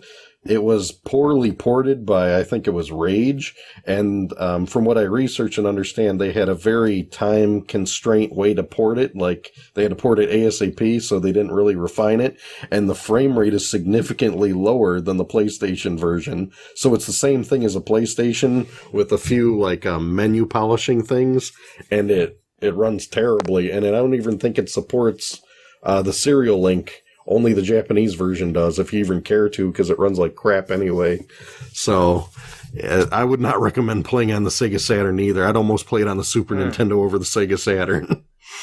Oh, geez. It's Oh my that God. bad Did at it that even point. support the circle pad thing for the analog? I didn't test that one because I just had a regular Saturn one, and even if it did, it wouldn't make a difference just because it's so choppy. I mean, the frame rate is slow. awful. It's so slow, yeah. It's yeah, the Saturn like needed to be overclocked, you'd think, but it's just the way the game's the been whole ported. Saturn. Yeah. But Now that game didn't support like the 4 or 8 megabyte cartridge to up the. no, it doesn't graphics? utilize none of that stuff because they didn't. Jeez. It's just, I'm sure the Saturn has more than enough horsepower to do it well. It's just the software and Oh, yeah. the way they ported it was not, we'll say, optimized is the best way I think to put That it. just sucks. So I would not recommend it in the least. Now, the Saturn and the PlayStation are the same, other than the Saturn is terrible and the PlayStation 1 is a masterpiece compared to it. And the big difference is there is the music's gone, but it's that ambient sound and stuff. And it's got colored lighting, which I think is really cool for old Doom. I mean, you'd be like, that's interesting. you're like in the swamp area where it's like the green, poisonous, whatever you want to call that. And then Yeah, like sludge. the whole room's glowing green. So it's kind of cool as a change of okay. pace. You know what I mean? Green You'll see colored like lighting. yeah, all the color lighting will match like the rooms. And it kind of gives it a different feel because you're like going in a room and it's got like lava and then all the walls are red. So it's got a whole nother kind of an impact when you're used to just seeing, gray walls everywhere. It'd be like red kind of gleaming walls, which is really nice. Yeah, it's like Disco Doom. Yeah, style, exactly. Now I don't understand why people praise the Atari Jaguar version. I tried that one out next to it, which is the same as the Oh, it's not PlayStation. good. It's well, here's the thing. No, exactly. I have it CIB, man. So I have the cartridge too, and it's shit. Yeah, well, I have it complete with a controller overlay. Yeah. It's garbage. It's just because we're all such Doom maniacs. And that's The it. problem with that one is, guess what? The frame rate is perfectly fine. One, it doesn't have music, so that's garbage. And two, Yeah, no music at all. yeah, it has no music Oh, because it's so empty and sad. Yeah, the processors couldn't handle music and that, and the thing was 64-bit. I digress with that situation. But here's the real killer. I was like, okay, this looks good. The music is missing. That's terrible. And guess what? After playing the first level, my thumb was done because that Atari Jaguar controller's a piece of garbage. I hate that controller. It's so weirdly shaped. Yeah, it's like holding, I don't even know how to describe it. It's like holding a big turd. I don't know. But the thing is, though, so actually, though, like Kyle might not mind it if he's gonna play like frontline assembly behind it. Yeah, it all depends. But it's I also beat the first PlayStation, that whole Doom too for PlayStation. Oh, that one's a pleasure to beat. It's called like, That Old Doom. Yeah, that one's got awesome music. The ambience is like, I have it even for MP3. It's real creepy. Oh, it is awesome. It's a nice different flavor of Doom because people are like, I mean, just like Brutal Doom, we love Doom, we want to play it, but we don't want to play the original we played a million times sometimes. We just want a different flavor. So this is good for the listeners. Hey, try out maybe the PlayStation one. I'd recommend that one. It's a whole, it's a different flavor. One. Yeah. That's the only one I'd recommend. 64 is a whole different game. Yeah, so. 64 is too different. I didn't even add that to my test list because it was too different. My goal was that it had to be, similar to the originals. And now you get to the point, it's really interesting. I then popped in for original Xbox, how you could play Doom through, it was an add-on for like the Doom 3. They gave you a Doom 1 and Doom 2. Special edition. Special edition. I popped in that one. Well, that one's great for, we'll say, you can have like the red crosses are still in the meta packs. You still have Nazis in the end levels and stuff. Mm. But if you go to the PS3 version that you download, the Doom collection, all that stuff's gone. Nada. All gone. Anything controversial? Yeah, anything controversial is ripped out, and it just doesn't even look like Doom on the special levels because they replaced the Nazis with zombies. They removed all the graphics, and it's just gray walls, and it's like a boring, horrible-looking level. I think. What about like the pentagrams and like? No, they kept that stuff. It was only the like Nazi-related things in the bonus levels for that one got stripped out in Doom 2 on that one, and of course they made it that little pill symbol instead of the red cross. Because, the Red Cross had to be a pain in the ass about it. I don't know what happened with that, really. Yeah, that was the other thing. Doom was the first game I ever saw, like, a pentagram, like a true, like, inverted pentagram. Oh, yeah. And I was like, this is, like, fucking dangerous shit. Like, compared to anything else that had come across. You had Wolfenstein, which had the swastikas everywhere. And then you had Doom, and that's the same company, id Software, so... Yeah, and I remember the upside-down cross in that one level catching my eye. That was crazy. That's second episode, map 1. Yep. That is just madness. Well, yeah, that's right. It's in map 1, and I was thinking of the other one. It's later than that, but it's in the second episode. Yeah, you actually lose... Well, in the second episode, map 1...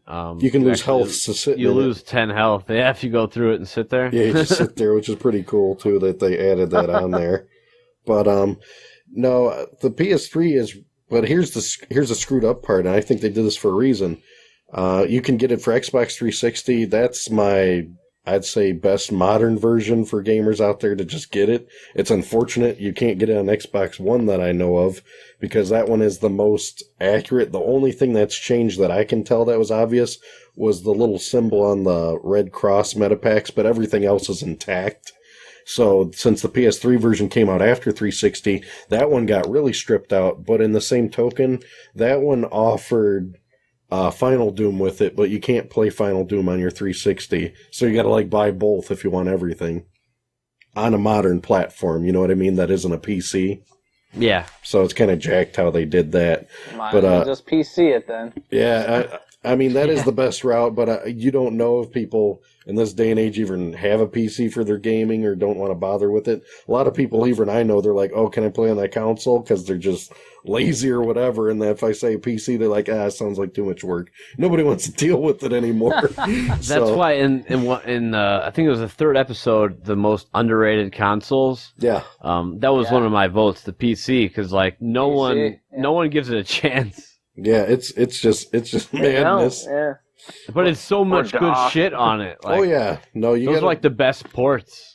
It's crazy. Or they're not even ports. Everything else is a port. No, it's probably written for the PC, and everything else is a port, exactly like you said. But and it just shows that no one's willing to go through installation and just all that hubbub shit. Yeah, having to Yep. listen to a CD spin or something in their drive. Compatibility Right. issues. Yeah. And then some people are hell-bent. They don't want to use the keyboard and mouse, so they'll get like a 360 controller and plug it in with the USB, and then they got to map the buttons, and they're like, I just want to fire it up and play, you know? And I can kind of understand that, because in the 90s, I was pro PC, and I was kind of, you know, against consoles, but I converted over because I just got so used to good ports on like the 360, and I'm like, you know what, this controller's comfortable. I don't need the keyboard and mouse as much as I thought I did back in the day, but I'm sure purists out there are like, no, you only use keyboard and mouse. So it's whatever your flavor is. If you're more casual, the console is an excellent solution, but if you're a purist, then obviously you're crazy enough to have a PC and keep it up to date with all that crap, I'm sure. So Yeah, just do whatever the fuck you know, want. That's what I say, One thing I was thinking about, with Doom 64, I know somebody ported it to the PC. yeah, it's called Absolution. As a what? Yeah, so, is that Vanilla Doom, though? No, it's its own thing by itself. The last time I used it, because I actually got it on my computer, you install it like a separate game. It's not like through. Because I was gonna say, man, if it was like a Vanilla Doom, like WAD or whatever, I could apply Brutal Doom to it, and then we could play Brutal Doom fucking 64. As far as I know, it's its own entity. You can't like add it to anything. It's like a whole separate program just to run it. But the guy did correct, which I'm happy about, is the brightness in the game. So I'd recommend. I was gonna say it. that it's fucking so dark. It's like redonkulous. No, he fixed it in there like the gamma correction, so everything looks great. But I'm hoping that somebody else made the level so I can play it in Vanilla Doom with Brutal Doom, because that's what I want to do. Because after I beat fucking Doom 1 and Doom 2, it's the Doom 64 before I do Final Doom. Now, the big beautiful kicker of all of it is I lean towards the 360 is the best for the visuals and everything, and to actually do the 4-player split screen, because a lot of games nowadays are not honoring split screen anymore, which kind of sucks. No. And you can still do it on the 360 version and have up to 4 Doom players for co-op or deathmatch, and it'd be like a GoldenEye setup from the N64 days, which is pretty slick, so that's always a good feature to keep in mind. One thing I was looking up, because I was actually chatting with our buddy John over the weekend, because he's a huge Doom head too. Yeah. And I was chatting with him. His computer's fucking fragged, but we can play Brutal Doom 2-player co-op through the fucking game. Oh yeah. Like, we need to figure that shit out and do like 3-player fucking co-op going through Brutal Doom, like all 3 of us. Oh yeah, we can have not that that hard hooked up, either. and I can even click record on my end. Well, that's where Skull Tag. I used to play with Skull Tag. It's like a server, so Xandronum. And now it's Xandronum, and it's an existing server. So on that server, there's like a level, and it's just like Doom 1 co-op. No one's playing, so we just enter that certain game that's on that server. Yep. And then we're all just in it. But other people can come in too, which is funny. Like, then we can, like, waste them or, like, fuck with them or, you know, and you can talk. But that's how me and John would do it, because I was showing John. But I think he got, like, I don't know, he got on some other trip. But Yeah. I would love... He said his computer's broken right now or something. That's probably what it was. It's not even that hard, man. We just have to be like, all right, let's go to this server and hit this certain level, and then we got to do it with Brutal though. That'd be the awesome. Well, yeah, and you definitely could, you know, really easily too. Like, it's real fucking easy. That's what's great now. It's all so simple. Back in the day, it used to be so hard. Like, you'd be dialing up a modem, waiting for it to connect. Well, my thing is, you'd see like D-Zone Gold. You look on the back of the D-Zone box, and there's like new weapons and new graphics, and then you're like, cool, and then you buy it, and you get home, and you're like, none of it works. Nope. and it's just kind of that whole like PC stuff. Like, what's wrong? Like, you have to be like a fucking mastermind to get some of that shit. Oh yeah, like, back in the day it was a pain in the ass. Yeah, so you had, and then you get like the dehacked, which was this program that you needed to run anything that added something new, like a patch. Yeah. And then just getting dehacked to work in DOS, I'd run it and it like would crash, and it was like, well, why? And everything led to some other project, and it's just like you'd spend a whole weekend and you wouldn't play a damn game. Yeah, all because you saw these new weapons that you could get, and that's what's kind of cool about Brutal Doom because it actually fucking works. Mm-hmm. Yeah, and it's just beyond all of our Well, I'm sure those guys experienced those old days, and they're like, you know what, we ain't gonna do that bullshit no more. So they made it right. Right. But for a quick synopsis on my whole thing, here's the bottom line. If you want something that's on a console and as close to the PC as possible, stick with the Xbox 360 version if you can get it. And if you want something that's really cool and a little bit different, then you'd stick with the PlayStation one. So those are the bottom line two that I'd recommend out of all those that I experienced. I mean, there's still more platforms that had Doom, but either I didn't have access or time, but those were the main ones I tried out, and that's my 2 cents on it, just for shits and kicks for me to try out something different to talk about for Doom. From a fellow Doom master. Yeah. And I actually wanted to talk about Final Doom briefly. Oh, go ahead. Now, do you recall, Kevin, when it came out?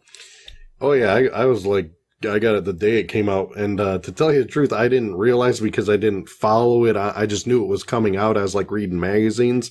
I didn't keep up on bulletin board systems or anything online at the time. And when I got it, I was like, oh, the graphics are the same because Quake came out. So I thought it was going to be like Doom with Quake graphics.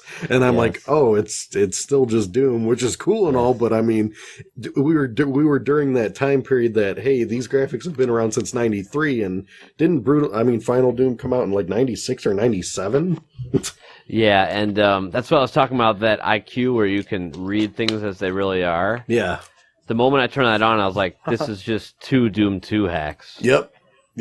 That's exactly it. I saw that and I'm like, what is this? It's just 2 new WADs for Doom 2. I could download this shit. Why are they selling it? Yeah. It's like Memento Mori 1 and 2, I believe it's called. Yeah. They're like 232 map episodes, but they don't add like creatures or weapons. And that's what really disappointed me. I mean, yeah. In Doom 2, I was elated, and all they added was a double-barrel shotgun. I mean, it didn't take much to make us happy. But they added like 6 or 7 guys, though. Yeah, exactly. All they needed to do was add. It could have stayed the same if they added more monsters and maybe another added gun, or maybe a second option to each gun, possibly. Like maybe you could take the butt of the shotgun and hit him in the face or something. That would have been great. But yeah, I think Doom 2 could have had more in the weapons, like increased department, I guess you could say. Yeah. But the they really delivered in all the bad guys. Yeah, they did. Because Doom 1 is almost a cakewalk because it's like when you play Doom 2 and then you go back to Doom 1, it's like there's no pain elementals who spit out lost souls. Yeah. They like create lost souls. So if you leave a pain elemental in a room, it will like create like 20 lost souls. Yeah, I think it caps out at 20. It won't crap any more out. And the only thing is, like, lost souls are the only enemies that can kill each other, because all the other enemies can't kill each other. I don't know if you guys knew that. It's just from making levels. Yeah. So lost souls are the only ones that can inflict damage on their own species. They fight each other. So that's usually where they'll kill each other off anyway. Which, that's why they did that, so the game didn't, like, glitch into insanity. Mm-hmm. You know? Yeah, no, you don't. There's, like, 300... In Brutal Doom, they can kill each other, though. So I watched them do it. Lost Souls can, always. That's no, I'm just saying, in Brutal Doom, everything can kill each other, I think. Yeah, I would watch it. It's hilarious. Like, I'd set shit in motion and just watch them destroy each other. It's just madness on Brutal Doom. Goodness. Yeah, they up the ante like so much. Well, and that's the thing. Like the stuff they could have added to Final Doom is what they added to Brutal Doom. Like they keep on adding shit. Like that's what they could have added to Final Doom. Yeah. Any of that. One of those things from Brutal Doom. And they did add so there was two little hacks. There was TNT Evolution, Plutonia, and then there was Plutonia, the Plutonia experiment. Yeah, that was actually made by id. The TNT was just a bunch of amateurs online. And the thing is, the TNT one has new textures. Yeah. And it has new music. Now, Plutonia has no new textures and no new music. It actually uses the music from the first Doom, which is my personal favorite music. But, so Plutonia is like super fucking hard though. It's like expert Doom. Yeah. Like, for the first level, it has, like, every enemy in it. It's got, like, I think it's even got, like, Cyber Demon, or if you put it on a high enough difficulty level. Ultra violence. Yeah.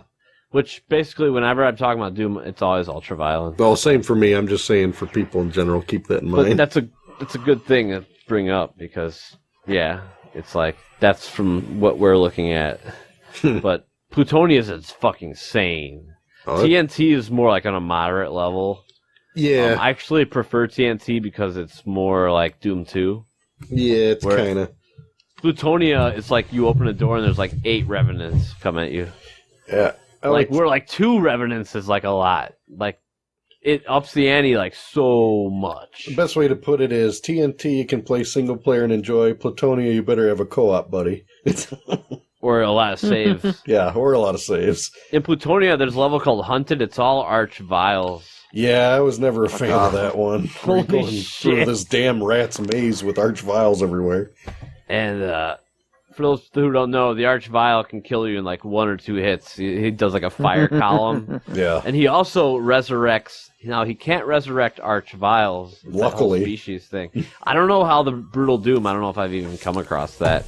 It's very rare to see 2 at a time unless you're making your own levels or fucking around. Yeah. But he can resurrect every other guy. You can't resurrect the Cyber Demon, and you can't resurrect a Spider Mastermind. Yeah. They're just too big to like... Luckily. The Cyber Demon is just like hooves when it's killed. So you can't like bring that back up. But what the Arch Vial does, it goes over the bad guy and like resurrects him. It goes over to the body and like brings him back to the live state, like the live sprite, like in a reverse form. Yeah, it's really cool. It's like does a death animation in reverse. And it goes... And it brings it back. Yeah, and it like brings him back and it gives that like the splash sound. Yep. Yeah. The gory splash sound, the splatter. The matter of splatter. So that's what makes the Matter Arch... of splatter. Yes. It's always a matter of splatter with Doom. That's what makes the Arch Vial so cool, though. Yeah. And he's fast, and he's like pretty tough, actually. That's probably my favorite bad guy. What's your favorite bad guy? For bad guys, I was always a fan of the Barons of Hell. Were pretty badass. Hell yeah. I Dump mean, truck. Yeah, it's basically the Bruiser Brothers. Yeah. First episode. Yeah. I always hated the Revenant. I think everybody hates him. That bastard. He's like Rocky, like punching. Yeah. Just the noises he made and everything. Like, whenever I see a Revenant in Doom, I don't care what's going on. He's dying first because I just can't stand him. Like, I put all my firepower on him, and it could be any crazy situation. He's like, where's that guy going? Oh, I saw a Revenant. I'll be back. No, they're the worst. Yeah. And their punches beat the shit out of you, and their rockets are homing. I've actually tested it. If the rocket gets to chasing you, you can run around in a circle forever, and it'll always follow you. Oh, that's madness. But no, the Baron of Hell, he's pretty badass. Like, when you say Doom, I think of, like, Barons of Hell. Yeah, the demon, like a classic demon. Yeah, and the classic demon, yeah, he's probably right up there, right next to it. Them two. I used to call those, like, I don't know, Pinky or Poochie or something, because it's like a dog coming at you. That guy's pretty badass. Yeah, he's awesome, especially in Brutal Doom, because he can eat the other monsters. I don't know if you got to see that, Jeff. It's pretty funny. Oh, yeah. When he starts eating other monsters. They eat fucking other monsters, which is great. Yeah, no. So, what's yours, Kyle? Oh, mine's the Arch Vial. Oh, yeah, that's right. I meant Jeff. That's what I meant to say. Yeah. I mean, Same aside from the difference. Barons of Hell are fucking cool, but I actually like just the fucking standard brown fucking demon, just Imp based guy. on... Oh, the Imp. Yeah, little Imp child. Imps are great. Just because, like, and I'm talking about the brown demon, like, you can just, like, destroy them in Brutal Doom, like, rip off their leg or their arm, or... Like, like you take them and flip them up in the air and break their back like Bane did with Batman. Like, yeah, little turds, guys. The motherfucker. Yeah, like just the fact that there's such little fucking faggots that you can destroy. I enjoy that portion, but actually a lot of the guys from like Doom 2, like the Arch Vials and those kind of guys that I haven't even gotten to since when I was a kid. Yeah. Those guys are actually way fucking cooler, and it's going to be cool seeing them again in the Brutal Doom aspects, too. Yeah. Yeah, that's going to be awesome. Because the Arachnotrons are like little offspring of the Spider Mastermind. Little mini Spider Masterminds, yep. I remember like those motherfuckers. Which is like a nod almost to Krang from... Yeah, that's a good reminder, Krang. I always killed them fast, too, because I couldn't stand the sound effect that they make, that loud noise of walking around. Yeah. The plasma shots like whoop your ass. Oh, they're crazy. In Brutal Doom, the Mastermind is like a super chain gun. Ugh. Oh, yeah. Which it should, because that was I wanted to get to this. The Mastermind was a letdown because the Cyber Demon was such a badass. Yeah. And especially like how they introduced him, like we talked about earlier, like how they introduced the fucking Cyber Demon was like amazing. Splattered Barons. Yeah. Yeah, and I just remember like the Spider Mastermind when I was a kid, like it was just like you kill him like pretty damn fucking quickly because he's so underpowered. Yeah, I mean, one hit from the Cyber Demon's rocket, that's like near 100 health done. Yeah. Yeah. You know? Whereas Spider Mastermind just has that Gatling gun and you can just kind of like run around her. Yep. Very underpowered. Yeah, so that was always like, wow. So that's where... Brutal Doom fixes it. Yeah. Yeah, which... Again, it's almost the same deal as all like the weapons. It even makes having the fist awesome because you can do the fatalities now. Like the one big aspect that I loved about Doom that nobody really ever went with because they looked like it needed to happen was I know people want to jump all the time, but it was pretty cool to have to deal with not being able to jump. So you had to have a different level design to kind of think about it because everything after Doom you could pretty much jump. I'm trying to think of. Well, maybe you can, not a heretic, you couldn't, or Hexen, no, could you jump? Hexen was you had to use the question mark. That's right. Key, and Hexen was the first game that I know of that you to can implement jump. The actual jump function. But you can jump now in Brutal Doom, but I don't think it's significant enough to like change anything. Well, in some right? levels, they like mock you. They'll put the key like right in front of you. Because it's like on a pillar and you're not supposed to be able to jump, so you can ruin your experience of some levels. I remember just jumping and grabbing. Yeah, a key you actually I was able to like duck and jump and get into some nooks and crannies too. Like get into like little platforms or stuff that I don't think you're supposed to get to. Like I was able to do that with the little mini jump. Yep. It's always fun as hell though. Like I mapped it to a button on the controller, so it was easy. Like. It's always fun doing that kind of like secret stuff, though, Yeah, and again, though, like it goes back to we like to be able to do things that we're not supposed to be able to do. It's fun as shit to be able to do that. Vice City. So I'm glad they put it. Yeah, exactly. I'm glad they put it in there. Fuck, makes it more fun, man. Just feel like oh yeah, I just got away with that. This is great. Game Genie. Without what's awesome about us playing this game though is like, I mean, once I got my new PC, I started playing Brutal Doom anyways. But like now, I'm getting like a newfangled nostalgia for Doom again, and it's awesome. It's just like when Doom version 20 comes out, it's gonna be a fucking mastery. Yeah, I'm fiending for that, man.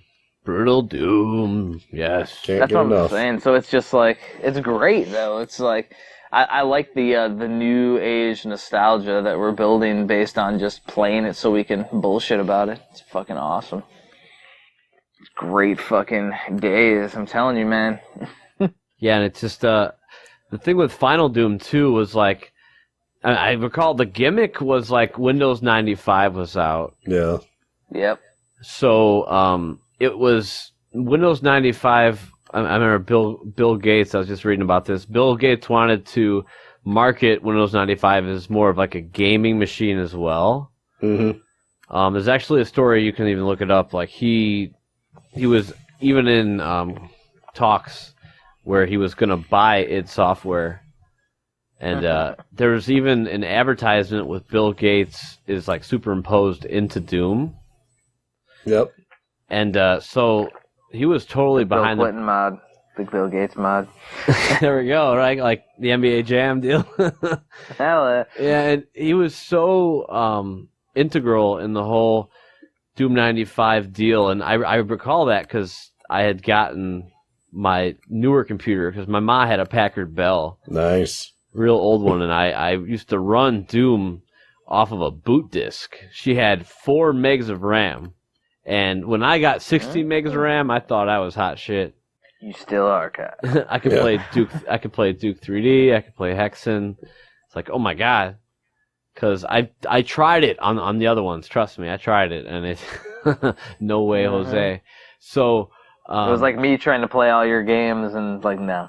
yeah, it wouldn't go, and it just freeze up, and it was unplayable. So that was a huge moment for me, and I always recall with Final Doom and Windows 95 that like that was really the only gimmick that Final Doom had going for it. As Kevin said, it was released way beyond like when it should have been. It's almost reminded me of like a last resort, like a death cry. No. And it was. Well, you gotta think of the games that are coming out at the time. You're playing Duke Nukem 3D already. You're jumping. You're got a jetpack. You got all these crazy things going on, and they're like, "Here's 2 new Doom wads, and we're gonna charge you full price for it." Okay. Yeah, that's cool. Yeah, I mean, really, what proved it to me that it was rushed. Proof that it was rushed to market is the fact that they forgot the yellow keycard in Pharaoh. Yeah, that's. Oh, yeah. 31. That was done by was Pharaoh of the TNT, right? Yeah, but either one of them should have been play tested. Yeah, that's true. Yeah. You're telling me no one played that level? Apparently not. Apparently not. That's fucking ludicrous. Well, the glitch was that it was because the key was highlighted as a multiplayer key or something. I mean, if you were playtesting it and you got to that level and you couldn't beat it, that would be a red flag, so no one did that. Yeah. Yeah. That's the scary part. So, basically, it was rushed as fuck, you can tell. They were just like, let's just do one more, like, last gasp. Like a death cry type thing, a swan song. But, yeah. Very weird. Very fucking weird. It was cool, but it was such a letdown because Quake was out, and in my mind, yeah, it was going to be like just huge. It was basically kind of like a Doom 3, and then it's released and there's like nothing different except the maps, which in retrospect works because you can play those with Brutal Doom. Yeah. So it's better that it was that way, but at the time, I will say, and John too, like 2 Doom heads growing up, it was a letdown to both of them. Definitely. It's disappointing when you got so many other things going on. Yeah, I mean, with Duke 3D, I mean, they got mirrors you can shoot, the shrink things off of. Yeah. They got toilets you can take a piss in. You can go in ventilation shafts. Like, Never got to see the Doom guy piss. Not even in Doom 3 wouldn't piss.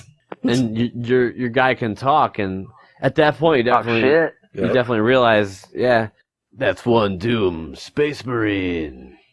Yeah, so that's the whole thing. I guess I wanted to throw in about Final Doom that it was great, but man, it was just like. Well, here's the whole problem: you go Doom, which is a masterpiece. How the hell are you going to make any better? Doom 2 pulls it off by adding all these awesome monsters and these creative levels. So you're expecting that build again with Final Doom to be like Doom 2, and it didn't add nothing. Yeah. So it's just like, okay, well, thanks. If I want to be disappointed like this, I'll watch Rocky 5. And the hype was pretty decent, too. Tommy Gunn. Yeah, exactly. The thing about Quake, too, I remember John Romero talking about Quake in a magazine article, and it was supposed to be way different. It was supposed to be like almost like an, what is that game called? Out of This World, where it's like more like realistic. He said like Quake was originally supposed to be like you could pile bodies up and then you could like climb them and like go over a wall. Oh, like that kind of a game. But then it ended up being almost like a newer version, a techier version of Doom. Where you were in the space stations and stuff. It still had that like sci-fi horror aspect. Yeah. Which is fantastic. Quake's fucking awesome too. Yeah, that's a good one. Did you ever beat that one, Jeff? I only really played, I think it was Quake 3 Arena on the Dreamcast. Okay, And that's nothing like Quake 1. I remember... It's fun. No, it's not. Yeah. And I think it might have been on the PC. I might have played Quake 2, and it was over at Eric's house, at my buddy Keenan's house. Yep, he definitely had Quake 2. He loves Quake 2. Yeah, Quake 2 is alright. I actually liked Quake 1 better. Quake 2 is the only one I didn't master of the three. Yeah, I never really had an experience with Quake 1. I mean, yeah, Quake 1's pretty slick. Doom compatible with Quake 1? Kind of? not that I'm aware of, but Quake 1 has such a big fan base. I think there's add-ons to enhance it for you somewhere, but it ain't called Brutal Quake. It's also cool because like Trent Reznor from Nine Inch Nails did the soundtrack. Yeah, it's got and the guns were really cool in Quake. Yeah, it had the grenade launcher. Yep. The nail gun. Oh, the nail gun. Yeah, and then the super nail gun. The 9 Inch Nails gun. Remember that shit? Yes, right. 9 Inch Nails gun. And then the next game to use that engine was Hexen 2. Yeah. Yep. The Quake Hexen 2 is really cool. Hexen 2 is a crazy game. I fucking love that game. I remember getting to like the very last hub, and then my computer crashed or something, and I lost all the saves, but... That game is fucking amazing. It's so medieval. Now, since Jeff mentioned that overclocking for Doom, which I think is awesome, what do you guys think your opinion on that? Like, say you take a game like Star Fox or any of those FX games like Jeff said, do you feel that, I'm going to play and beat the overclock version? Is that taken away from beating the way it originally was released? Or it's like, it's just the corrected version? You know what I mean? Depends on your nostalgia for a game, because if somebody went and played the shit out of like a Star Fox, mastered it, and then they overclock it, it's going to be a different experience because the timing is different, the speed is different. Now, when you got something that's virtually miserable like Doom is on the Super Nintendo, when you overclock it, it makes it tolerable. And that would be the same thing with Star Fox and Star Fox 2, is if you overclock it first, then you'll get the nostalgia with the overclocked version, and all will be right in the world. Yeah. It's the same thing with, try playing Stunt Race FX right now. You play it, and it's so fucking slow, but if you overclock it, it's like playing a normal racing game now. It's really weird. Yeah, that's crazy. Cool. Yeah, I didn't even know anything about it, and it was like 5 years ago or so. I saw some guy doing those, and then he was selling mods and shit now. Whether that guy's still doing it now or not, that's another thing. We're at 70 minutes, Kyle. Oh, wow. There is the next one, dude. Holy hell. Should we save it? Yeah, we better save it. Fuck yeah. Thank you for listening to VGBS. We appreciate everybody taking the time to get through this whole arduous podcast. We love it. Thank you, thank you, thank you. If you want to correspond with us, you can email us at bgbspodcast@gmail.com. We also have a phone number. It is 26226-4BGBS. You can leave us a voicemail, shoot us a text message, whatever you want to do, correspond. Also comment on us, shoot us a message on Facebook, Twitter, Google+. Leave a message on one of Kevin's videos on YouTube. We love hearing what people think about the podcast. All right, see you later. Woo. Take it easy, guys. Later.